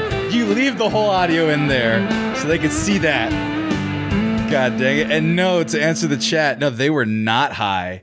That is just how Brother Abraham, we call him Brother Abraham because he's not really related to us, but he is family nonetheless. But Brother Ham was insane. My cousin is insane, and that's like some of the meat, right, of what the Mexcellence used to be after the Rooster Teeth and meeting Double Toasted and all that stuff. We have a really strong run, and we're having some really fucking funny content. And I am just like, okay, this is going where I want it to go. This is something like this is happening where these are the bits that I want to. Like that bit right now, that was from, well, it says today. That one, let's see, it's on Facebook still. Let me see real quick. That bit, shush you. That bit was 7 years ago. Let's see if there's a date on it. May 25th, 2015. So this is almost a year after, and this is what we're kind of getting into. Now, all of our stuff is mostly audio up until that point, but we're getting into the video stuff, and that was the closest thing I had to animation. Yeah, there was a guy that I tried to get animated. I don't even remember how it tastes. And we couldn't get it going, but you know what? That's the way it goes sometimes. But just those stories that the Fantabulous Gurgi had were so funny. There's one that I have that I could not find where he was talking about a roller rink, but let's see here. There's the Small World story, and do I have the other one? Fuck, where's the audio? Let me see. So there's a Small World story where he actually breaks Disneyland. There's that. That's a longer story, and I might play that for y'all because I just need a little bit of a rest. And these are funny stories. Let me see here. It says, because there's also then the Christmas story where we invent. It's one of my favorite things, and I still want to get it animated. Aha, it's there. Okay, cool. So because I haven't heard it in a long time, and this is a very true story. If you're a Disneyland fan, this is the reason why Small World was. With the picture. Shit, where is it? It's on iTunes all of a sudden. Okay, so this is a story of how my cousin. This is an 8-minute clip. We're gonna take a quick break and just take it easy. We're just having fun right now, and then we'll get further along into the story. These are some of the highlights of the old Mexcellence. We'll throw a few more in there. We'll expand, and we're gonna then be in not the dark ages, but in the empty ages of the Mexcellence. So yeah, let's enjoy the Small World being destroyed by the Fantabulous Gurgi. And I wish we had animation for this one, but we don't. So go ahead and just take a listen. Thumbnail with a picture of a whale and here Gurgi's asshole for that too. Also, it's fun to know. My brother. Shit. Now coming back to the story. Small World. Oh my god. Because I think that's too much of an icon for them to get rid of. But you never know. So here, also, I want to know before we get into this, my cousin is deathly afraid of the whale from Pinocchio. He freaks him out, doesn't like it. I fucked with them literally a month ago, about the whale from Pinocchio at Disneyland. They have like a life-size replica, and it freaked them the fuck out. So don't fuck with him. And that's not like a joke. Don't fuck with him, because he almost punched me in the face when he saw me. But yeah, that's how this story leads into of being afraid of that whale. And yeah, here we go. Thumbnail with a picture of a whale and here Gurgi's You're an asshole for that too. So all right, so now coming back to the Small World thing, because I think that's too much of an icon for them to get rid of. But you never know. But so anybody remember when they were like, it was down for a while that they were maintaining it? This is 2015 at this point, let's say. Well, sources say they made the trench bigger that's in It's a Small World, because essentially It's a Small World. You get on your little boat, you fall down a hill or like a slope in the water, and then that momentum pretty much carries you, along with the water current, carries you through the rest of the ride. Yeah. Well, when I graduated high school, I didn't go to grad night. I decided that... Oh, this is a story. Yeah. I thought you're still talking about like what they're gonna do. No, this is a story. Okay. So I didn't go to grad night like most people here in California do when they graduate high school. And I didn't. I waited a week, and then I went with 4 of really good friends. Mm-hmm. And mind you, there's no editing in this one. I didn't get a chance to get this brought down. My boy Babyface. My boy Manuel, my boy Julio, and my sister, and myself. So there's 6 of us, right? Uh-huh. And then, so they all put us on the same boat. Now the lightest of us at the time was probably my boy Manuel, who's about $130, or no, who's like 230. Jesus, right? He was the lightest of us. Jesus, that's a big difference, $130 and 230. Yeah, who's 230. At the time, I'm like 270. My brother's about the same thing. Babyface is an easy 330, and Julio's about a 290, 300 pounds. And my sister's a bigger girl too. And then they put us on, and then they had 3 more people who were just equally as large Mexicans with the baby. So I'm like, all right, whatever. These guys know what they're doing, right? Who are loading up this fucking boat. So we're going, and right from the beginning, I knew that once we were like in the taxiing part where we're just kind of like going down the water current, where the water current's strong and it's gonna push us down this hill. Yeah. And I'm like, man, I'm really close to the water right now. That's how I was in my head. And so we go down this ramp, the little fall, and the water current, and we go about easy. It wasn't even dark. We still got the light from the outside before it starts going. And we are scraping the bottom. And I look, and the water is maybe about half an inch away from the top, maybe an inch. You're lucky you hit the bottom before the water just came in. Exactly, 'cause I was sitting right at the edge. So I was like, oh, fuck. So I start laughing because to me that's hilarious. And right now, so we're grabbing the edges, and we're like, no lie, we were like freaking the Jamaican bobsled team. We were, feel the ride, get on up. It's bobsled time, and we freaking all pull together, and we get a good thing, and we're going. And I was like, all right, that's all we needed, the extra little push. That's all it was. And then we get into like the actual ride. So you start, hey, it's a small world. Just crush, we scrape the bottom, and then we get hit from behind because the next boat is coming, and boom, and then we go forward. Then we get hit again, boom, to the point where now we're just no one's moving because we keep stacking just too much weight. Boats up, and now there's like even when a boat hits us from behind, we're just kind of like just shake. And so my brother again. 280-pound guy steps out and stands onto the side of the ride, and we don't even move. So we're well beyond the weight capacity of this fucking boat thing. And so I stand up and I get out, and the boat comes up like just a smidge, and I was like, well, what the fuck, are we just gonna exit right here? And we were like in no man's land, like we're well into the ride now. We're like in Budapest or whatever the fuck we are. And then it gets to the point where we're just like, oh, we got enough ledge here. We'll pull our way through, right? So we're pulling our way on the edges. And then we get to, like, I remember it. It was cold. It was like Antarctica. Because you go to the continents. Yeah. And then it was in Antarctica. But then there was a turn that had no rail. So we're like, we have to, like, give it all we got on to pull and throw us forward, or we're gonna be stranded here. Because I ain't getting out in this, like, I don't know, it was like waist deep water. So we go, and now we have like a full team of people. We got the 2 chubby Mexicans up front that are like pulling with us, and my sister's sitting between me and my brother, and she's just laughing. And Babyface is the longest reach, so we move him to the front.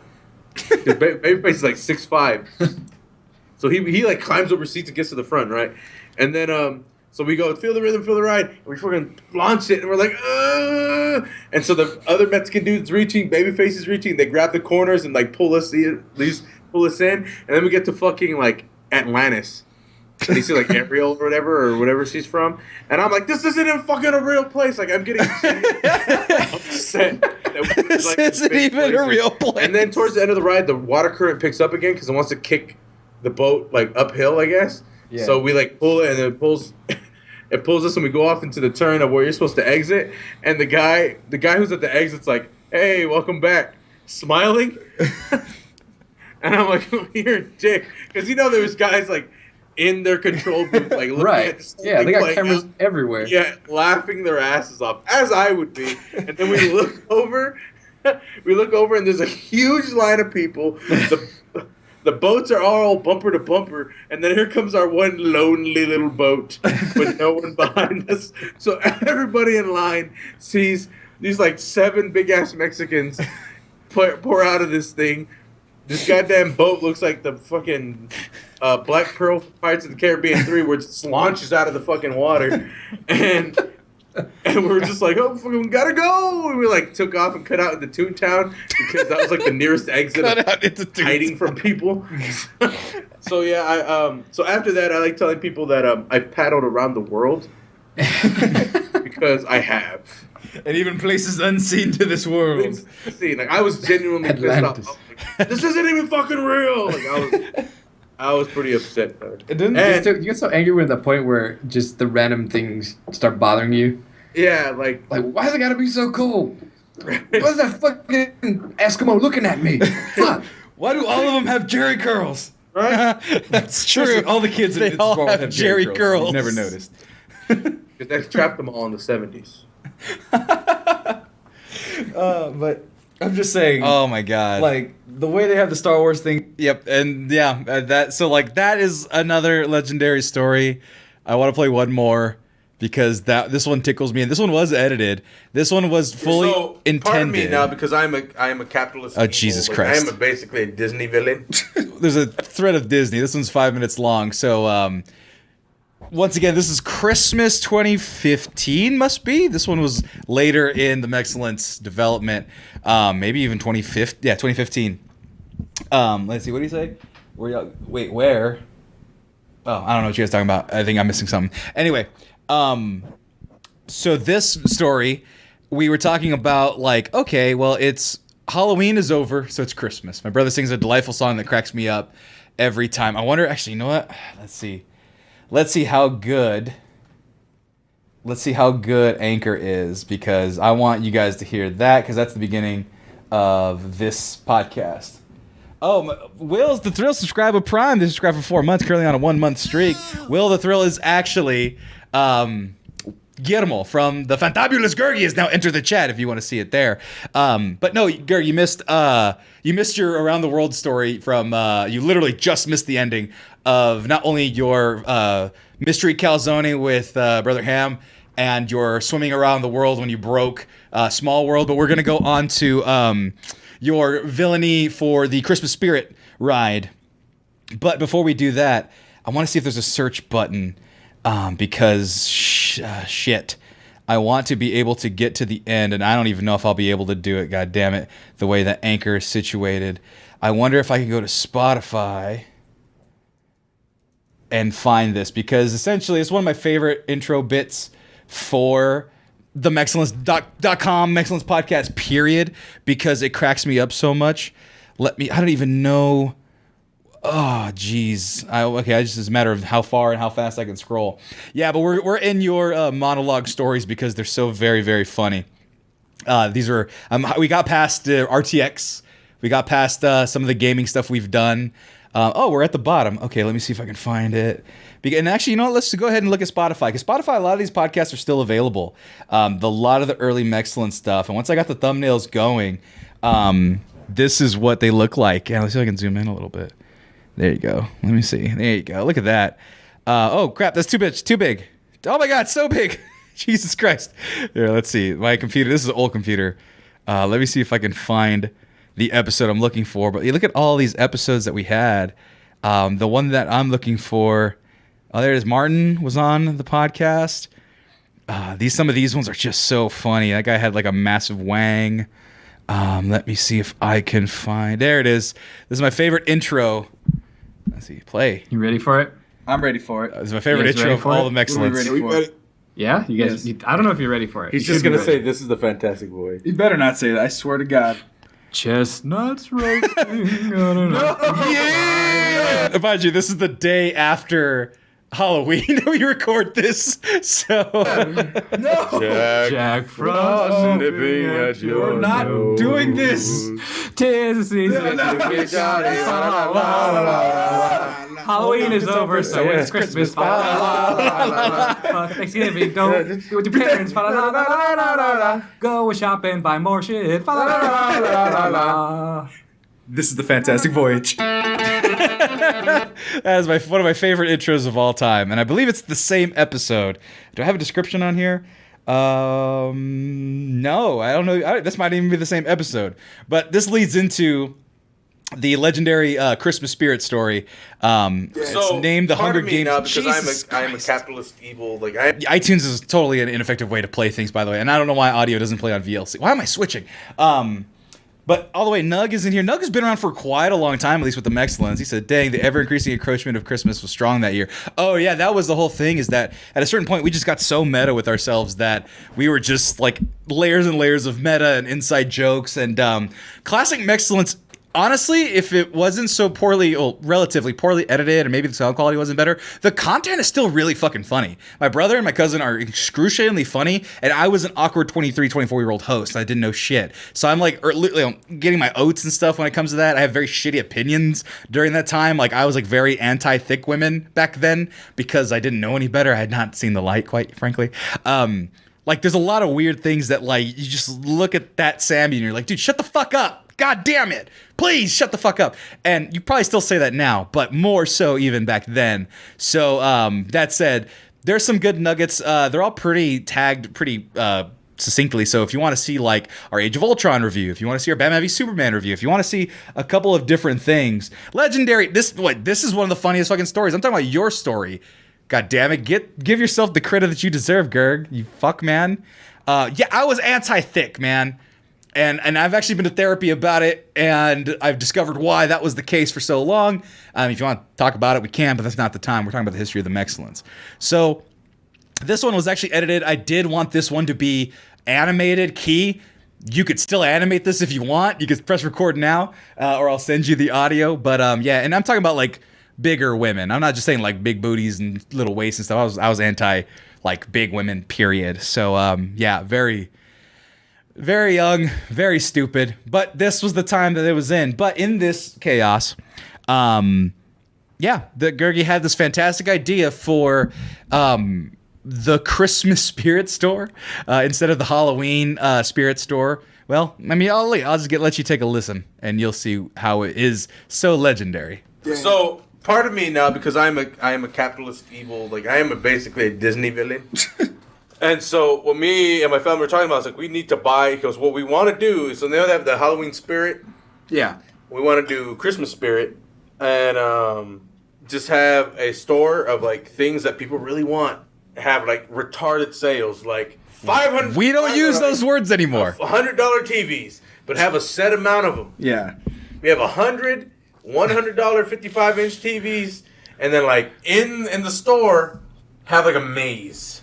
And you don't know where you're going. There's like little clues that maybe that the electronics are this way, or you can end up and there's like, oh shit, I ended up with microwaves. I guess it's a $30 microwave. I'll take it, just to see the chaos. Then have like my over the top view of it and be like, yes. And then have like lights going and be like, you are here for my entertainment and my rich friends who bought all of these.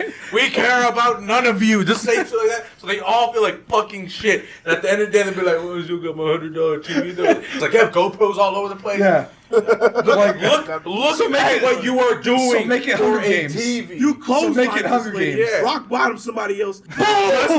Just to see the sport, just to be like, yes, fucking Hunger Games. See, but like, I already know that like the people would be like, that's exploitation. That is not right. Okay, that is, then don't show up. No one's making you show up. You're exploiting poor people. Poor people don't got $100 to spend on a TV. See, now you got me thinking evil because I'm like, then what you do is you get some peppermint sticks, melt them, and just pour them on people.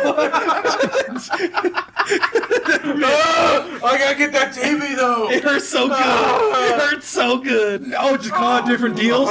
Call out different deals. Be like, we have now escalated the Hunger Games. The TV for $100 if you are the first to get there. You'll get a year of Xbox One and an Xbox One. Yes. And may the odds be ever in your favor.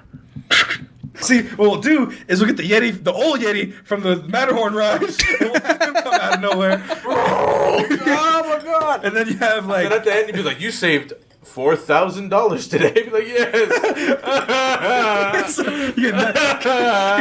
It's like, I legitimately want to give people amazing deals. Here's your Xbox One TV and surround sound system. Here's a gold-plated PlayStation 5. Yeah, here's a limited edition Star Wars, whatever. Oh no!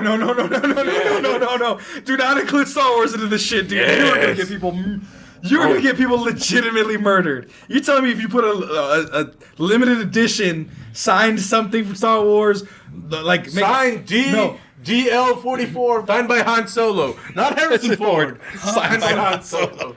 Like. You no. It's a good. No. I take a lot. I took a lot after President Snow from the Hunger Games. We can take this on the road. Black Friday's New Orleans. Black Friday Los Angeles. Black Friday Thunderdome, Los Angeles. Fucking no, we should do it, dude. Like fucking Coachella Valley in the middle of fucking nowhere. Oh, come on! Have a fucking giant burning Santa. And just be all Christmas Mad Maxed out. And then what they do is get gates and then be like, "Welcome to Battle Park." Now you're just playing with my emotions. You know damn well how much. Now this is happening. I will not rest until that happens. Oh.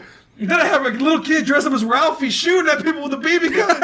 A little kid in a big old fucking red jacket with his arm. I can't put my arms down. Like, do you help the kid? He has like a fucking deal too. Like, have little mini games. Check people's morality. There's like a little girl. I can't find my mommy. Just crying right there. And it's like, I don't care, little girl. Kick. And then that person. And the one person helps. It's like, here's a map to get you to where you want to go to, or what do you want when you're here. Here's $100 Amazon gift card. Yeah. Bam, and then walk away. And then they're like, excellent savings for me. Yeah. Damn it. No. The hate flew through you. Oh my god, I gotta end this right now. You guys are just killing everybody's I'm just like sitting back here listening, like, I have like no part in this, and I just hear like really crushing. You guys are real like Scrooge McDucks. That's what you guys are. I am not a Scrooge McDuck. The evil Scrooges. The evil Black Friday Scrooges. I try to be good. I try to be good for so long, Corday. Retail has done this to me. It has done this to me. Oh my god, that is great.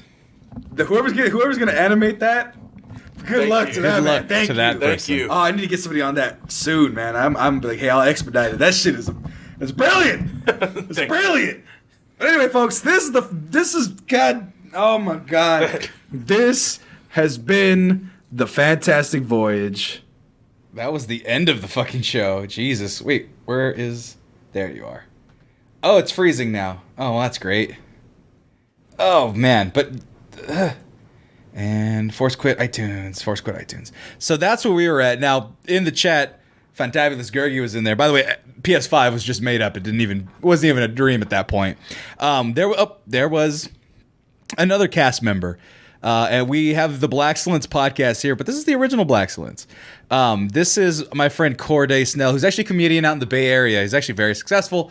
He's doing great things out there. And he was in Santa Barbara when I was doing this version of the Mexcellence. And so me and him would do a bunch of different things as well. And we would do like reaction videos and do some gaming ourselves. I think we played Madden one time, like Madden 95 or something like that. But he's very funny. But the problem was that I know, we're going to do animation soon. Yeah, it never happened because I was poor. But Corday was in town and he would want to do stuff with me because he was just trying to get up, trying to be a comedian. He was a comedian, but just trying to get his name out there.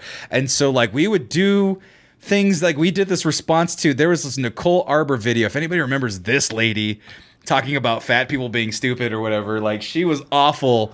And us being two husky boys, we were like, let's respond to that. Once again, I don't know what this is. I don't know what we said. I don't know what she said. I just remember like she's actually still pretty successful, I think. But let's look at Corday, the original Blaxcellence. It happens. My bad, Dominican. If you didn't know, this man's Dominican. He's not black. And that was his running joke, was that he's Dominican, not black, and people believed him. Also, look at the signature. Well, that's a Pirates of the Caribbean shot glass. Some Kraken rum, decorative Kraken rum. But let's take a look. The swag air on his swag air. Anyway, folks, we're gonna go into it. So let's see what this girl has to say. It's gonna be a long one. Got my Kesha hair today. It's like 25 minutes long. Shit. Hairspray or semen?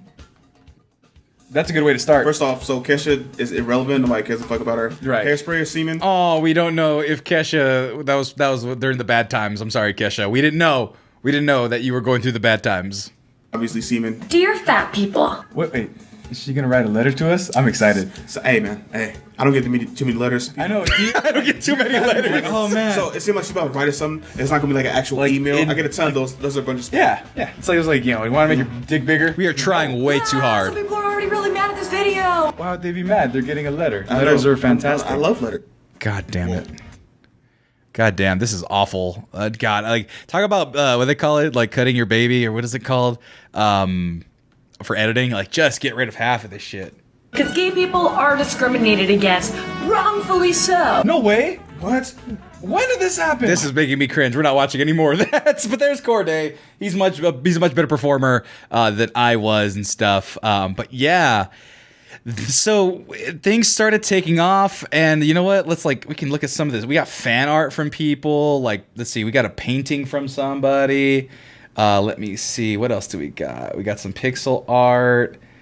I'll show you some of that right now. Let's see here. You look at this guy right here, and so we were around like artists and stuff, and so we had that art going on right there. Let's see if I can. This is the painting from Marino de Castillo. We're still friends on Facebook, I think, and I still see his stuff. But he painted that. That's an original Mexcellence painting. It's cringe in the chat. Why is it cringe? It's cringe because it's watching 23-year-old me not have any modicum of comedic timing whatsoever. This was, God damn it, Kellig? John? I think his name's John. I met him in Florida. He drew that for me. Very spooky. I enjoyed that piece of fan art that he drew. This is the original crew right here.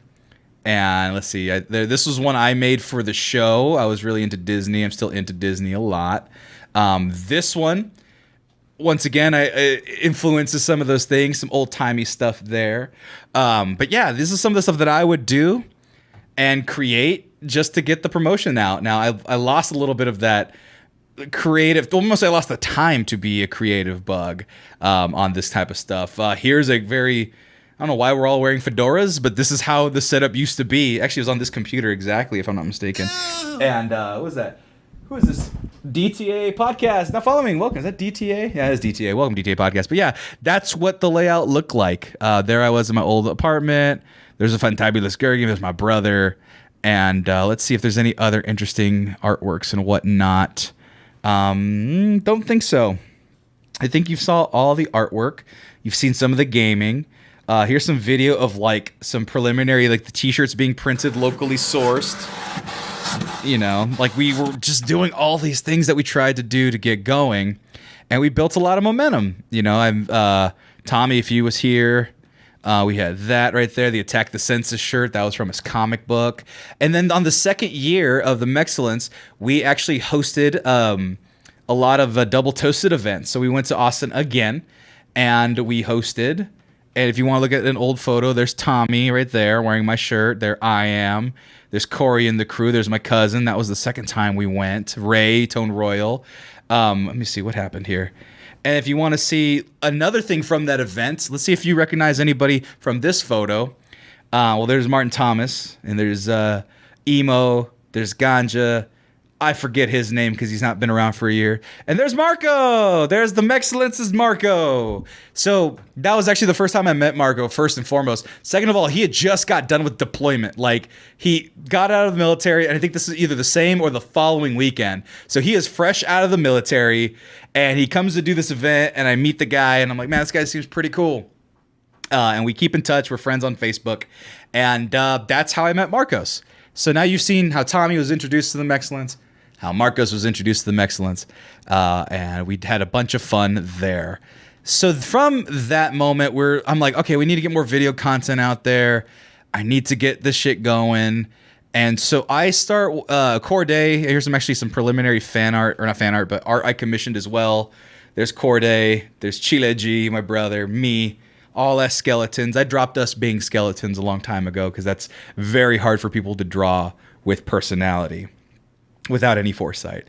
So we're doing well, doing great, and opportunities are arising, and we're getting some stuff done.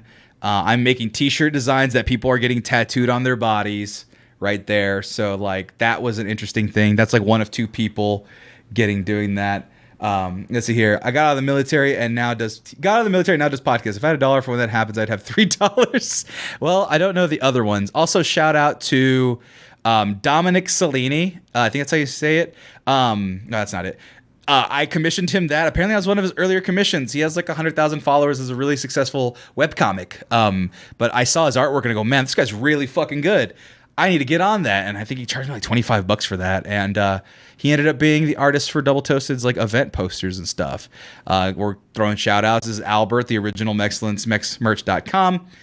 He was the guy that helped me print some of the shirts, all of the shirts. He was the fulfillment for a long time out of Santa Barbara. He's off the internet now, so don't know where he's at, but I hope he's doing well. But yeah, we got all sorts of things here that we've done. A lot of expansion. And then something shifts. And what shifts is this is Facebook Messenger. Everyone needs to shut up. I need everyone to shut up from Facebook. I don't think I need anything from Facebook anymore. So the world shatters for Corey Coleman.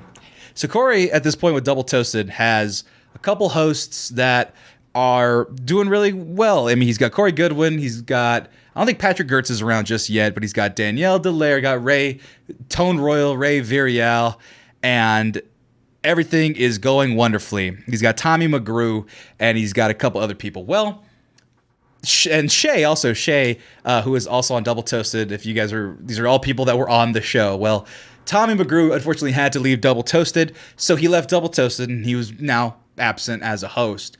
Then Shay was like, well, I was just doing this kind of for fun. I want to kind of go live my life. And so she leaves too. So Corey's down 2 hosts. And obviously I've been a fan of Spill.com. I showed you that first video I watched. And I was like, damn. Now, at this point in my life, I'm living in Santa Barbara. My roommate at the time, and one of my close friends even to this day, he goes, hey man, by the way, we're sharing a studio apartment. Our beds are like right next to each other, like a side table splitting us. Like we're living in poverty. He goes, yeah man, my dad is sick. I need to move back home. And so I won't be able to re-up the lease. And I said, okay, let me see if I can afford this place. It's $1,200. I couldn't.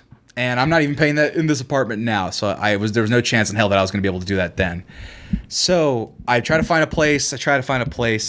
And if we're being funny and frank a little bit, I'm going to tell you guys a weird story. Just so I can have it on the record, because like life is funny in weird ways. So I had my ex-girlfriend at the time, the one that helped me design the logo. And we broke up, and I was like, I missed her like a lot, because it was my first like love and first heartbreak, and I didn't know what to do because I was a fucking simpleton and just didn't know how to process feelings. And so I had a dream, and I don't think I've told many people this. I had a dream that I proposed to her, and she said yes. And this is months out, right? And but in the dream, she was like uncomfortable, like with the idea, like she didn't want to marry me, but she said yes. And I knew it because the dream was very vivid. I have very vivid dreams sometimes. And I woke up, and mind you, we're not like Facebook friends or Instagram friends or Facebook friends at this time. And so I go, okay, well, let me go see what's up. And like 3 days prior, she got proposed to by her boyfriend, the guy that she found after me. That's like maybe 8, 9, 10 months or a year later. I don't know. Way more time for me to care and way more time for me to be checking on that kind of shit. But with my buddy, like, not being able to renew the lease, me not being able to find affordable housing or a roommate, seeing that happen, I was like, oh no, the world is over, because I'm 24 years old, I think at the time, and everything's awful, and I'm like, fuck, and maybe 2015, and I'm like crying, and I'm like, fuck, and I go, Mom, Dad, I call, for Studio 1200, and this is 2015, I call my folks, and I say, hey, can I come back? And this is after I stopped crying, and they're like, yeah, you can come back. So I moved back home. I quit my job at Apple. That's where I was working at the time, the retail store. And I moved back home. And I'm 25 years old. This is like after like August or sometime. And I don't have a job. And I get something seasonal with Best Buy. I used to work at Best Buy. And I sell cell phones during Black Friday, and we do the holiday season. And they said, we'll keep you on if we have it in the budget. And mind you, I have tons of experience with cell phones. So I said, they're going to keep me on. I'll be able to at least subsist and save some money. Well, turns out they didn't make their budget, so I didn't make the cut I was more experienced than some of the people that they had, but they didn't have it in the budget for me. I'm screwed. So I'm unemployed for months and months and months. It was maybe like 3-4 months. And then I'm applying for jobs, and I'm applying online, mind you, and my dad's like, you need to go out and hand out resumes. And it's like, Dad, that's not how the world works, but he didn't understand. So he thinks I'm sitting on my ass, and I'm feeling the pressure. I'm fucking hating not working. The Mexcellence at this point, it might be a Skype call. Actually, no, this is the time where I was at my cousin Will's house, Guillermo's house, trying to make the Mexcellence work in his room. Just like doing shit like this. COM. You can find me on Snapchat at the Mexcellence. You can also find me on Twitter, Mexcellence. I think I said that already. SoundCloud and YouTube at the Mexcellence. DFTCOM. You can find me on Snapchat at the Mexcellence. You can yeah, like he's out there pelvic thrusting. So I'm doing the show at his house on the computer, bringing my whole fucking computer to do it. Just trying to keep it alive. And we're going, and then I get a job that is like, okay, I do a couple interviews and like, okay, can you sell makeup? Like, I was like, I'll sell whatever the fuck. I just need a job. And they go, okay, well, sign this documentation. You're going to start on Thursday. Here you go. And I look at the company name, and I look at the documents that I'm signing. And the documents that I'm signing are for a bigger company. It's like Lion's Tail or something like that. I don't know what the fuck it is. But I Google that, and I look it up, and the first thing that comes up is this a pyramid scheme? And I said, oh, shit. So I go up to my dad. I say, hey, Dad, I got this job, but I think it might not be all I hope it's going to be. And he goes, yeah, it kind of sounded like it when you were describing it. And I said, okay, whatever, but I'm going to go check it out. And I'm going to go check it out, and we'll see what happens. So I get dressed up. I get my white button-up, black tie, black shoes, black pants. I forget my belt. So I go to this office. It's like 7 a.m, and I get introduced to the boss lady and the person that did the interview. And they go, okay, well, we're excited for all of you to be here. Sam's a new person. He's coming in here. And we're going to get warmed up, and we're going to explain how this works. And so Sarah is the boss lady. She is on a whiteboard, and she writes her name. She goes, okay, my name is Sarah, and I'm in charge of Lions Corporation, and we're going to have a good time. And I'm just going to call him, because I don't want to put his real name out there because it's so unique. You could probably find him. Let's call him Jean Richard, right? Like Jean-Luc, but instead of Luc, it's Richard. And he puts Jean Richard on the thing right next to her name, but slightly below it. And then she goes, okay, and then here's Monica and Stacy, and she keeps drawing the names lower and lower. She's literally drawing a fucking pyramid.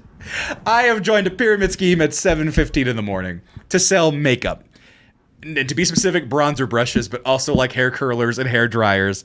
And I'm like, oh no, this is not good news. So then I grab the box of makeup and I go to Jean Richard's car, who's a short Filipino man.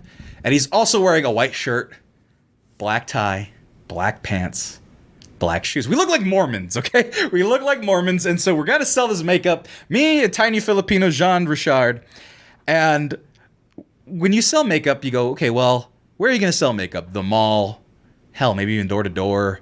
Where do women stay? I don't know. Where do women go? Right? We have no idea. I have no idea. But he goes, okay, we're going. And we drive. We're in Fresno, California. We drive to an industrial district. And the industrial district is gun shops, wood shops, metal shops, car shops. These are like the bluest collar of dudes working with their hands. And here we are, some Mormon-looking fellas trying to sell them bronzer brushes for their wives was the pitch. And we do it, and I'm not wearing a belt, and it's 99 degrees. And I had a smartwatch at the time. I walked 10 miles, and Jean Richard is going up to people in cars. He's approaching women at gas stations trying to sell them bronzer brushes. I sold one bronzer brush to one roofer. They had just finished the job. Jean Richard swindled about $300 that day out of people by just fucking lying to them, or just by like doing like the salesman manipulating of words. And I felt like shit. And I said, I'm not doing that again. It was 2 a.m. I called them. I said, I am not coming in tomorrow. Months later, they send me a check for $6, which is what I earned. And from there, I go, man, I don't know what the fuck to do. And Double Toasted loses Tommy. loses Shay. And I had met Corey now at this point twice. I had met him 3 times. San Diego Comic-Con 2012, Rooster Teeth 2014, and 2015 or 16. No, 2015, the year prior. And so I had his phone number, and I saw that he was missing out on people. And I give him a call with the fucking balls on me. And I give him a call, and I say, hey, man, you're missing some people. Do you need some help editing? Do you need some help with hosting? What do you got? And he goes, well, and I go, I know your brother-in-law or future brother-in-law just moved out of your apartment. I know you have an extra room. What if I, come by? And what if I work for you? And you could pay me, and you have the extra room. I could stay there, so you could save that in terms of paying me. And he says, okay. And 2 weeks later, I moved to Austin, Texas to join DoubleToasted.com, the podcast that got me started at Spill.com as the Mexcellence. But then I had to disband the Mexcellence. That was the agreement I had made with him. And maybe he didn't even agree to that. Maybe he didn't even want it. Not even sure. But I said, if I'm going to do Double Toasted, I'm going to do it not as the Mexcellence. That's not smart of me to do. And that's too much cross-pollination. And so 2 weeks later, I drive and I move to Austin and I joined DoubleToasted.com. And the Mexcellence as an individual continues, but the Mexcellence as an organization ceases to exist. Odd choice. I don't. Yeah, bronzer brushes. I don't even know, man. And they say the rest is history. And for some of you who do know who I am at this point, at least at this part of the story, I joined the show in that Sunday service that I was on the first episode of. I become a mainstay in the second half of that. And then I get my own show.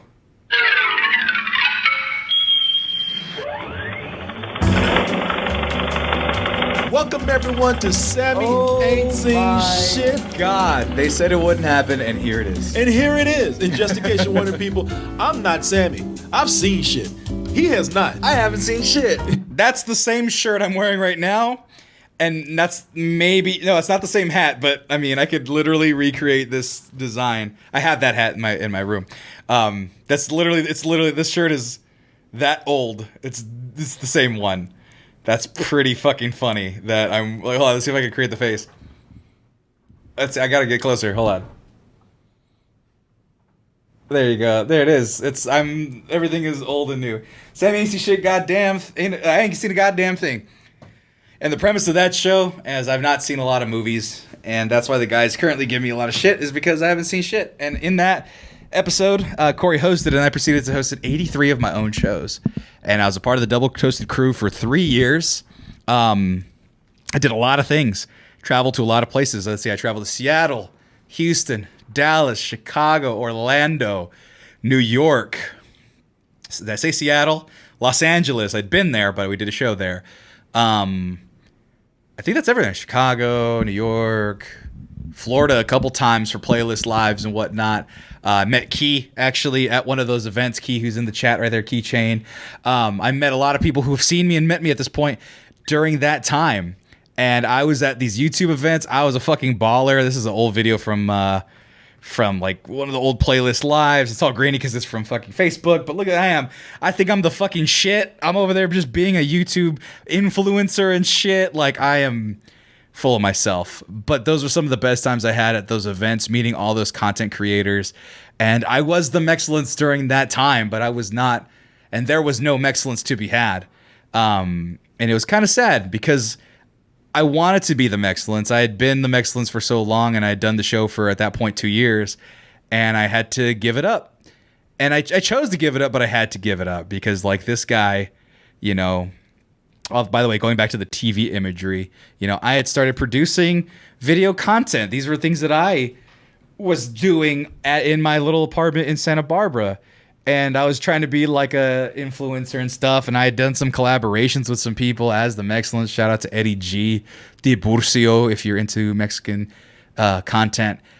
And I was doing Double Toasted. And there's a little drama there, if I'm being completely honest. I'm not going to go into it too much. But long story short, I guess I can admit it now because we're over it. We truly are over it. But yeah, me and Corey, we would butt heads way more than normal, I guess you could say. Like, we both believed in the organization, but it was his organization. And admittedly, I thought that there should have been more things that they could have done. They could have jumped on more opportunities, and I was being overly ambitious, and I was probably butting in where I shouldn't have been.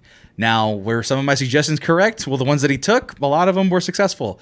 Some of the other things I thought, maybe they wouldn't have been so successful. But yeah, it was a really interesting 3 years to go through and kind of navigate how to play second fiddle. But at the end of the day, I was learning how to be a better host. I was learning how to be better with my words, how to create engaging content, because that's one thing that you can't just fucking come up with. You have to learn how to make content every day. And watching Corey go from morning to evening to night and then party and hang out with the people only to wake up to do it the next day, it takes that type of drive.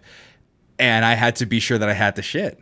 And I did for a good chunk of it. I think that a lot of the stuff I did, I could be very proud of. I mean, if you look up Sammy Ain't Seen Shit, you can watch a lot of those episodes, that are there. Like just gonna keep scrolling. This is all me. I mean, not that stuff. I don't know that. But there, yeah, Radio, Dumbo, Spider-Man 3. Like, I was just doing everything. And I'm super proud of all that work. And now, me and Corey have buried the hatchet. All the problems that we may have had, we no longer have. We actually saw him at karaoke a couple weeks ago. It was a good time. Double Toasted raids the Mexcellence constantly, and a lot of our fans at the Mexcellence are from Double Toasted, are from original Mexcellence even. So it's funny that our destinies were so intertwined when it came to the Mexcellence, and the fact that I was able to join it was amazing. It's literally a dream come true, and it afforded me so many opportunities and gave me so many skills that have allowed me to, in the short time that I've redone the Mexcellence, gain so many people, and as we're growing now, retain so many people. We have a ton of videos, not a lot of views. We got on TikTok a year ago, and we're at like 38,000 followers. We're at 1.6 million views, and all of our stuff, when they look at it, when people join and they see this and the cameras and the this and this and this, they see professionalism, and the setup is fucking stolen from Corey himself. The 3-camera setup, he's got another one placed now with 4-camera setup, is stolen directly from him. It's the same format. Now, we do things differently. We have other things, but I can't say that this show wasn't heavily influenced by my experience there. And we do things differently, and we promote things differently, and we have different priorities in our business models. He is greatly successful, and in case you didn't pick up the fucking notice, this is also their 8th anniversary as well, because we started on the same day. So happy birthday to Double Toasted as well. 8 years. It's longer than Spill was. Spill was around for 7. So they've officially passed Spill.com. And I'm very proud and very happy for them as well. Congratulations, Corey, Martin, Billy, Chris Herman, all the other people that are hosts on that. Like, great job. I'm happy. And I had a good time. And I had to leave once contract negotiations fell through. Let's call it that. And this is what happened.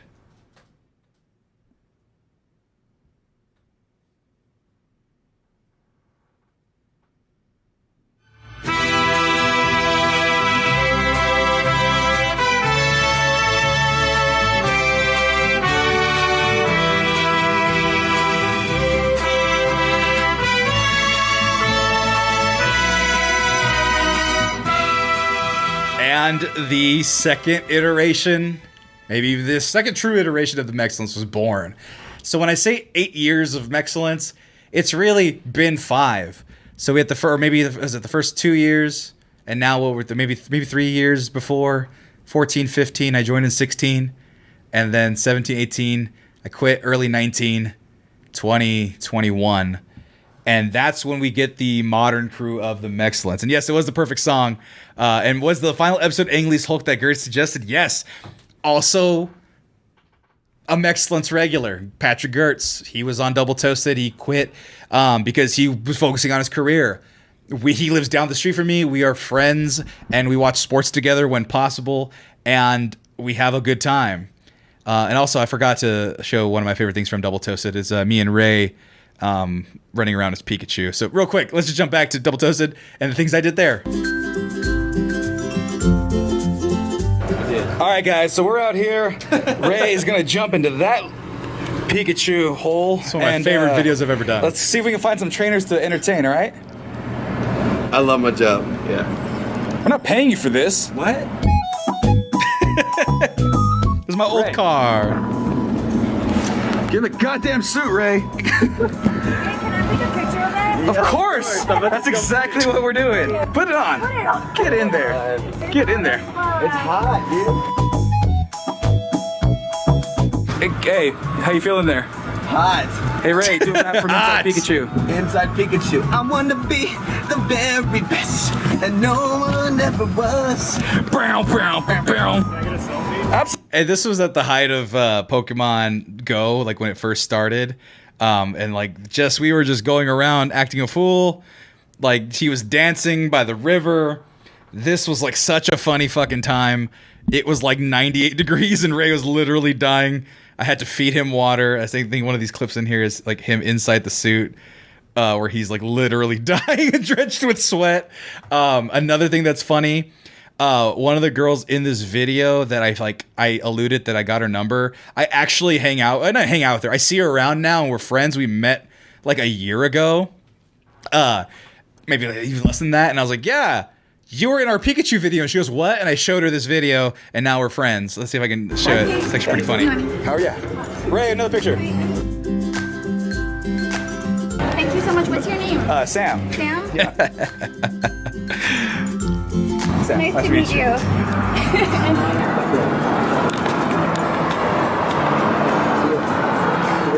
What's up?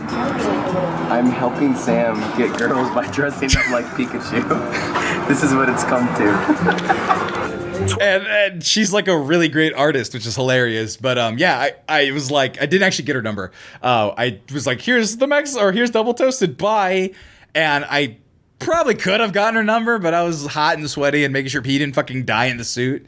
But yeah, trickeration. Didn't actually get her number. Eventually got her Instagram, and I drove her home once, and then I drove her home and backed into her neighbor's car and ruined my car, which is a fun time. That's an absolutely 100, I swear to God, 100% true story. What does it say? Your sacrifice will never be forgotten. No, Rakeen, I did not get those digits. I have her on Instagram. We're friends. She's really cool. We don't talk a lot, but we're friends. And she's a really great artist. I don't want to put her business out there, though. But yeah, that was funny. But that's like the shit that I did as Double Toasted, as the Mexcellence with Ray, who was also the co-Mexcellence at the time. We were together, brother Mexcellences. So then now, the new iteration of the Mexcellence comes to pass. And I'm going to try to scroll a little bit and try to find some of those original videos, because essentially what you're getting now is what we've been doing for the last 3 years. Now, we were at my friend Don's place. I was living there after I moved out of one of my places. So the location has changed. And let's see. I think this video is pretty old. I think that was in the old. Oh, well, this is during COVID. Let's actually jump back even further. Thanks. And then Frisco Flame is in the house. There's a chunk of that where in early Mexcellence, Frisco Flame, we were on podcast.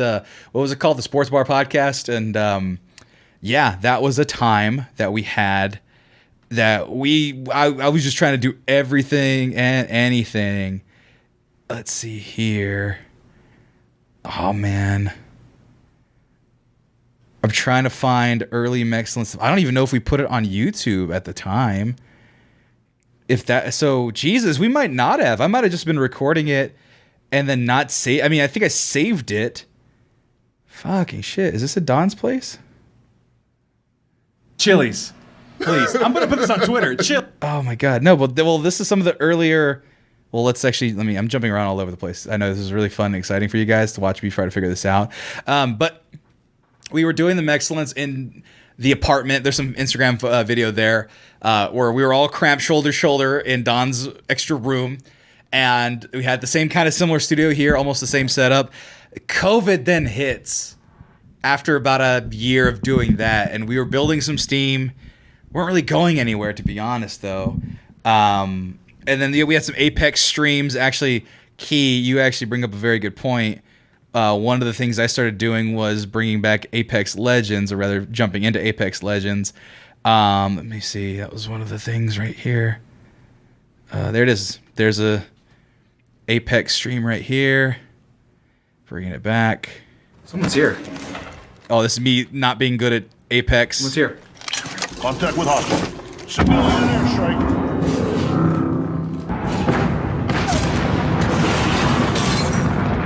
No push whatsoever. That's 6.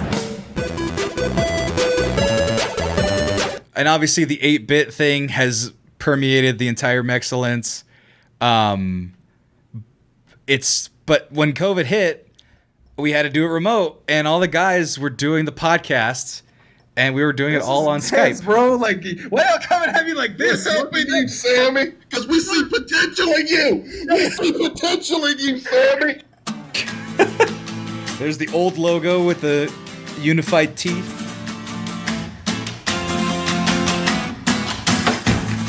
Hold on. So you know what's funny about the Shia LaBeouf tattoo? So like all the Chicanos and like people that are kind of like me, it's like, man, how come they can't get a Mexican guy to be a star of this movie? I was on Twitter, which obviously you just should never be on Twitter, I realized. But like I was watching people share it, and all the girls are like, oh my God, he looks so sexy. Oh my God, he looks so good. And I'm like, God damn it. They don't care about Mexican rights. They just want their sexy white guys who are tatted. And it made me sad that they valued sexy tatted white guys over Mexican stars. Doesn't surprise you. Saying it out Sammy. loud, yeah. Doesn't really surprise you, though. Girls already liked them, and now they fucking love them even more. Look, I have a really close friend, and I've known him for like 2 decades practically. He was a nerd. He looked like Screech from Saved by the Bell. Right. He honestly did. Okay, so he gets to like 19. He says, "Fuck it, white guy." I know. Yeah, TJ knows. So he's like, "Fuck it," and so he just starts getting tattoos, just constantly. He's covered in tattoos now. Has them on his face, just all over his body. He doesn't even know how to. Guess how his to be crude, pussy standings went up. Pussy standings, goddamn, dude. I can confirm right quick. Off screen right now. 1 second. Can you just shut up? How many tattoos boost up? Like. Oh, this is when his girlfriend was a secret at this point. Depends on how the tattoos look. Okay, so but that is what she said. Like Shia LaBeouf tattoos. Like. I need to skip ahead on this. Tommy digs me a new one. Exciting, like he just started living his life. He became a dog.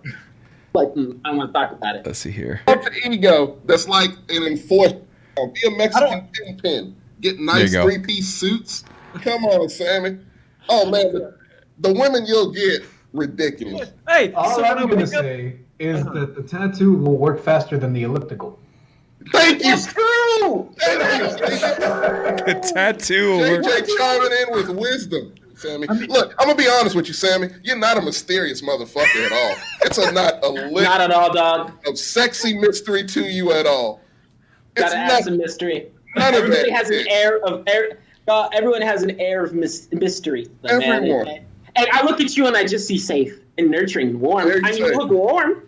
Teddy bear, TJ. That's all I see. I want to give you a hug, dog. Like it's straight up, no homo. Just hug, dog. This is intense, bro. Like, why y'all coming at me like this? Helping you, Sammy. By the way, what's funny about this moment in particular is that it's during COVID. What day is this?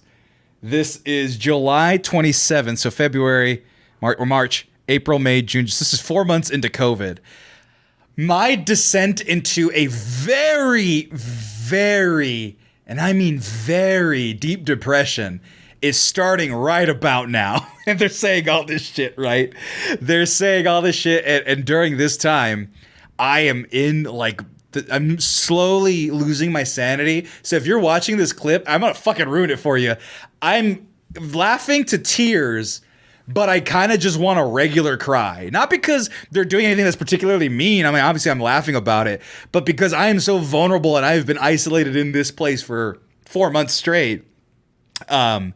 I'm starting to lose it, and like my mental health just gets worse and worse throughout the year. Because we see potential in you. We see potential in you, Sammy. If you don't naturally do it, create mystery about yourself. Thank you. Because look, you are such a skilled and talented individual, right? But we know that because all of that's up front, dog. You got a great foundation, Sam. You got a great foundation.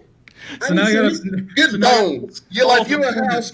If you're a house, you got good bones, Sammy. But those good bones aren't gonna let you bone. You need to build around that house. Make it look like a mansion. But you're like one of those houses on the TV show before they make it over. Like, you need something special. No one's going to buy that house. Who's going to buy that house? Oh, my God. Fucking Felix is having a field day. Felix is also here. I feel like people would get the wrong idea about you. Yeah, I could be seen as a member of the bear community, which I'm not a fan of. Instead of an angel with the devil on your shoulder, just get 3 F and D. Sammy, time out. I'm going to take what Tommy says and soften it up a little bit. Like, you before and after. There you are. Jesus Christ. Like a nice neighborhood. Like, you in a good neighborhood. So, like, people be like, oh, yeah, like, what the fuck with that house? It's been gentrified. People want to move into that neighborhood. Right. People want to get into the neighborhood. But they see your house now for sale and they drive by it. Yeah, like, you need to stand out, Sammy, is what I'm saying, man. Yeah, like, they got to make sure. How did this happen? How did we get here? You guys are reveling in this, and I don't know how I feel about it. I mean, it's hilarious. 3 demons. It's all in. But 3 demons. I would ask, what is this exactly? Because right now it's like an intervention / help series / Sam's getting no bitches series / a roast of Sammy Gonzalez / getting tattoos like Shia LaBeouf apparently is the most Casanova thing you could do, coming up with lies and HGTV fake stories about this shit. I'm getting lost in this sauce. That is specifically for you.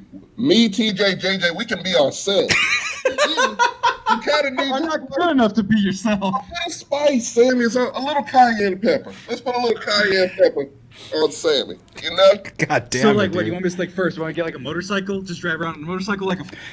Oh, my God. And these are my friends, mind you. These are my friends who inevitably did get me out of that depression. And if you want to talk about Spotify, if you want to listen to, like, the saddest version of Sammy Gonzalez, there was a series during that time, because there was a time during the COVID era that I just did not want to do the show. I couldn't do it. I thought about quitting. I thought about giving up. I thought about worse things, honestly, because it drove me to the brink of, like, just literal despair during that time.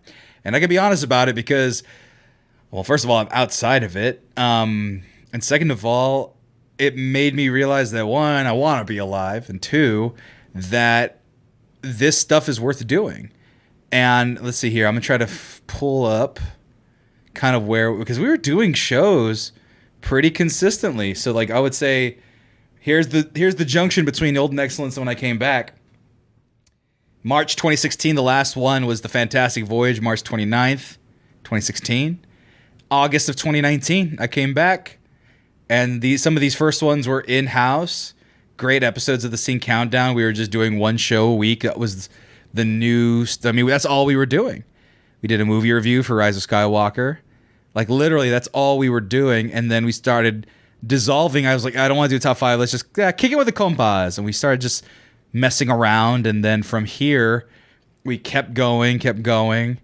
And it starts slowing down. And you'll see, I think at one point, there's like a mass upload because I just didn't upload things for months at a time, or maybe 2-3 months at a time, because I didn't have the energy. Actually, Felix is in the chat. He actually did all of my backlog. But if you want to see the really darkest parts of my soul, the Sammy and Tommy show, April 2021, at this point, I had fallen over the deep end. I had gone through, it wasn't even a fucking breakup. It was a girl that I was really into. We talked for hours at a time. And then she was like, oh, no, I don't see you like that. And I'm like, bitch, what? And I used that word sparingly, but Jesus. Yeah, it was a terrible, another fucking heartbreak thing, throwing a wrench in the Mexcellence. But if you want to see me at my absolute saddest, it's actually recorded. Sammy and Tommy show, episodes 1 through 5. This is the thumbnail. Everything's blood red, and it's fucking awful. I've never listened to those podcasts ever. I think I killed Sean Connery at one point in those. And, yeah, Tommy loves them. I don't know if I can listen to them because my voice is different. Like I am like somber. I'm just talking about the deepest, darkest shit. We never finished our Tinder Dungeon Master story. We're doing other things. We had news stories, and then we started doing McGrew's reviews.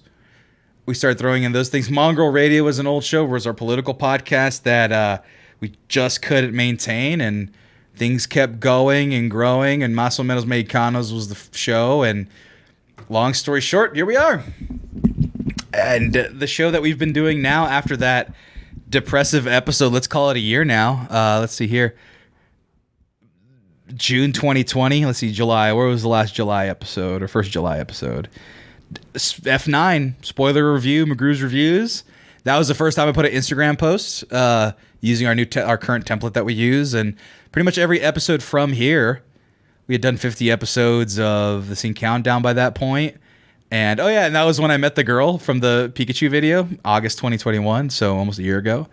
And that's where we are now. And here's the thing, still hard. I've had a little bit of Jameson at this point now, and I've just gone through memory lane for over 2.5 hours. And I've been successful. We've been successful, but let's talk about me for a second. I've been successful in varying ways over the course of this journey. When I first started, Facebook didn't fucking destroy like your reach. When you post it to your fans, most of them saw it. Now that's not the case. My SoundCloud, we were getting a couple hundred listens, maybe thousands of listens at the time, and now we're not even those numbers yet. So after I left from Double Toasted, we've had to build this from the ground up once again with all the new experience that I've had from that Double Toasted experience. And with Double Toasted, I was able to do shows, perform for hundreds of people in live events and host events and travel to places where the people thought I was important. I was at VidCon, and I was, what's the word? I was not emceeing, but there's a word for it when you're doing the discussions for the people for a panel. Moderating, there you go. Moderating panels with people with millions of views, contacting and meeting people, becoming friends with people that have Netflix shows at this point, and are successful on YouTube and have very successful animated shows and sketch comedy. Really brilliant people I've had the ability to meet during that time. And then you go on your own again after that. And you go, man, okay, I got my friends. I got my guys. They're down for it. Let's do it. And then COVID hits, and then you kind of don't want to do it anymore. And that was about 6 years into the whole shebang. And honestly, Marcos pulled me out and kept the show going while I pretty much gave up. And now that I've kind of gotten that little bit of mojo back, it's been a fucking fight to get back in this fucking game that is the Mexcellence and keep it going. But the reason why I bring all that bad stuff up is because there's so much good right now going on. We got on TikTok a year ago, and that's kind of been the shift, honestly, from being and starting from zero to really seeing some excellent growth. Mocha Medics donates $5. What does this say, guy? This is like my third stream here after D1. Why did it go away? Damn it! Where did it go? Well, I'll have to go back and read it. Oh, well. But thank you for the... Actually, it'll show me right here once again. Let's go back here. Mocha Medics, thank you for the $5 donations. And you guys saw the donate little animation that I did. Pixel art still, once again, and Disneyland still being a recurring theme on the Mexcellence. All the things I've told you and all the things that you see are rooted in every little bit of that classic Mexcellence. It's the same guy and same tastes, and so you'll start to see it if you notice it, like all these things. Hello, Colonel Useless. That's a great name. Hello there. So yeah, I'm at the end. I'm sorry you're here so late, but we've been going for quite a while. I've been monologuing. Literally, this whole show has just been me. I'm going to show you guys some numbers, though.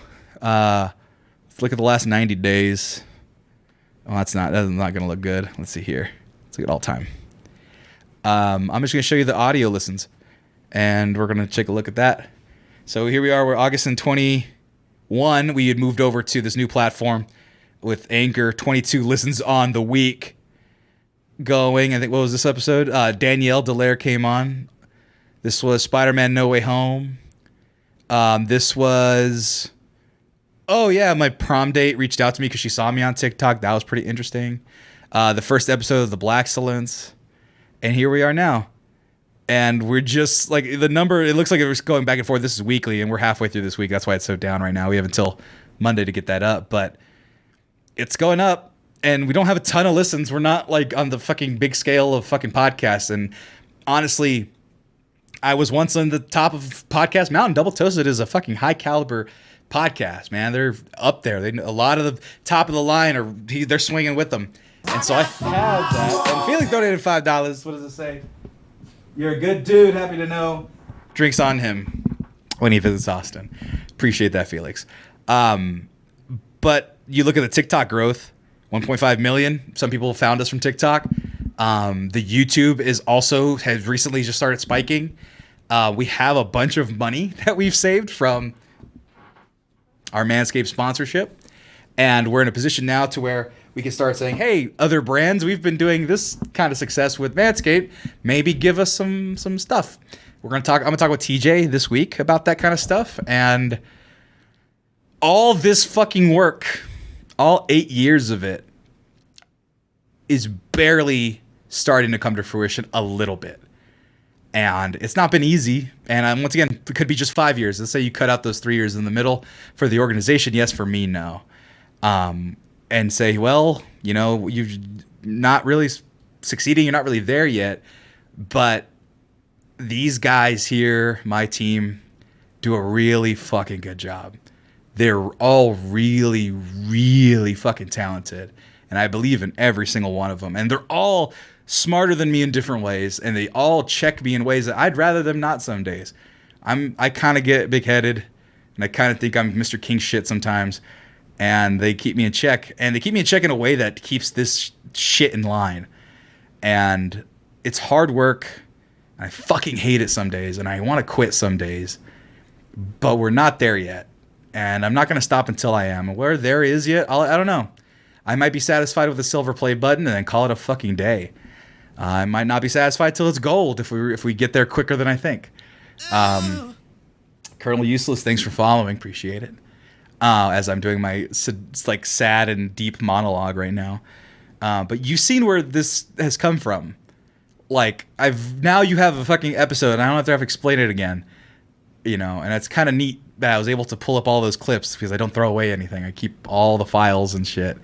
You can see where we started and how ambitious that stupid fucking kid was. That 23-year-old, I think. Yeah, if it was July 2014, 23 years old. What the fuck did he know about podcasting? He didn't know. But he had the vision. And he wanted to do something with it. And I'm lucky that this is my vision so far. It's a really good show. It's really funny. And it's really stupid sometimes. And I think with a little more tweaking and a little more advertising and a little more help from y'all, sharing, liking, subscribing, donating, all that stuff, that every bit helps. We may seem like a big organization and who can't see everybody who signs up. We see every fucking name. And I'm not getting teary-eyed. I just can't see because the light's literally right there. We see everybody. And we know everybody's name for the most part. So if you're here now, get in and be a part of the Mexcellence. We really need you. We really want you. And you are what makes this fucking go. And I can't do this without you. Straight up. I could do it, and I could do it to nobody. But there's people out there that believe in what we believe in and want to be a part of this community and this family that we have here and feel the camaraderie and the brotherhood and stuff like that. And we'll eventually get a woman on this podcast. We don't know many. Rather, I don't know one that has the camera skills that I trust yet. I have plenty in California, but none out here. But we will get somebody, and we'll have a different voice other than a bunch of just dude bros. It's important. But I also, that kid wanted to be and fight those stereotypes of, those Mexican men, fucking cholo shit and cartel shit. And I think I'm still doing a pretty good job of that. And I think I've still kept true to the message. And I haven't really sold out. Obviously, you saw we're fucking mad that Roe v. Wade got overturned. And we're supporting, the LGBTQ community, the black community, all the people that are struggling right now. That's been since the beginning, and that will forever be so. And that's who that kid was, and that's who I am now. And I'm still gonna be, and I'm always gonna be. So that's my promise. So if you like our stuff, I hope that you'd promise to watch and like and subscribe and do all the things and play the videos when you're not watching overnight so that we get the likes and the views. And when we take off, we won't forget who these people who helped us take off. All the people that are in the chat right now listening to me monologue for 2.5 hours. That's fucking ridiculous. But for some reason, I would hope and I think that y'all believe in me and believe in us. So I might as well fucking keep working and give you something to believe in. And yeah, I'm like likely to cry, but I'm not. Like, look at this guy. Look at this fucking idiot. I'm just gonna show you like this is like pre-Mexcellence fucking clip. You can barely fucking see it. I'm testing out green screen stuff. I have that hat too in my possession as well right now. I just didn't want to wear that one because it's hella dirty. But yeah, there's me testing green screen just because I wanted to get it right. And actually, the guy who helped me get my green screen right actually worked on the lighting for Ghostbusters. I worked at the Apple Store. He came in, and I showed him, like super unprofessionally, that clip. So, yeah, this took a weird emotional turn, but that's where we're at, man. 8 fucking years. 8 years. It's going to be like a decade before we know it.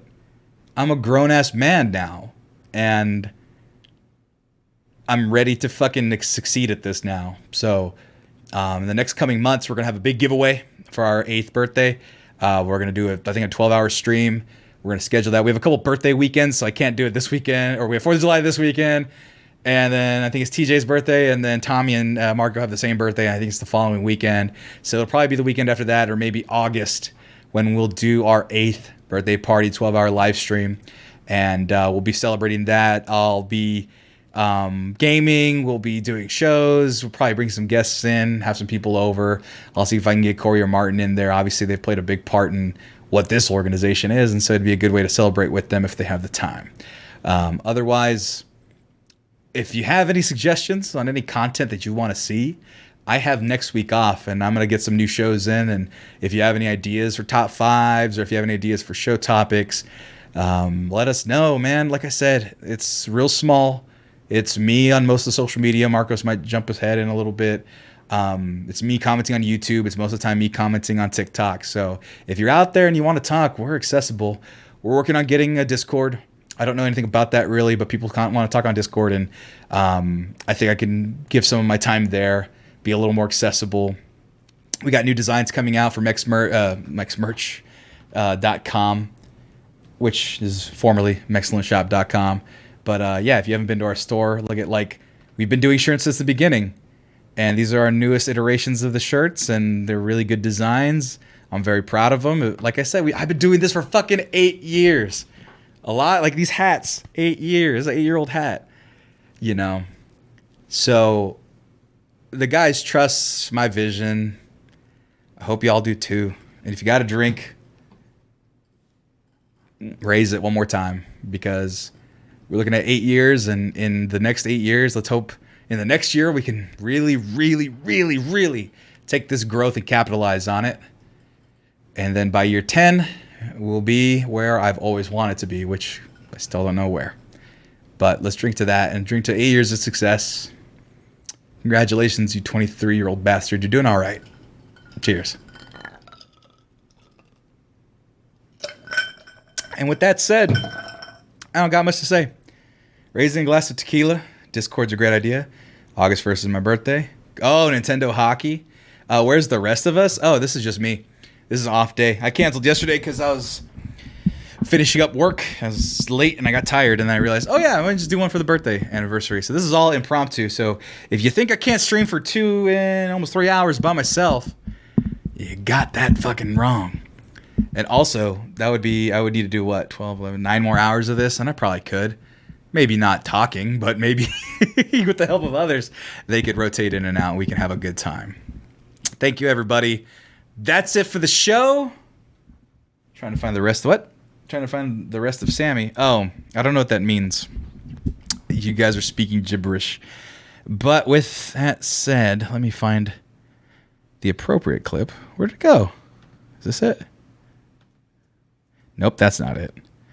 Where's the clip? I'm just stammering. This is all fucked up. This is the worst outro I could possibly do. Oh, there's us playing video games. Let's see. Happy anniversary. Thank you for the stream, man. Thank you for listening. That shit isn't... I'm trying to think. There might even be one more segment that I didn't play. But you know what? It's not worth it. I'm going to go ahead and... Fuck it. We're going to outro with this old one. Wait, nope. No, I don't want to do that. I am ranting and raving. Let's see here. Fantastic Voyage.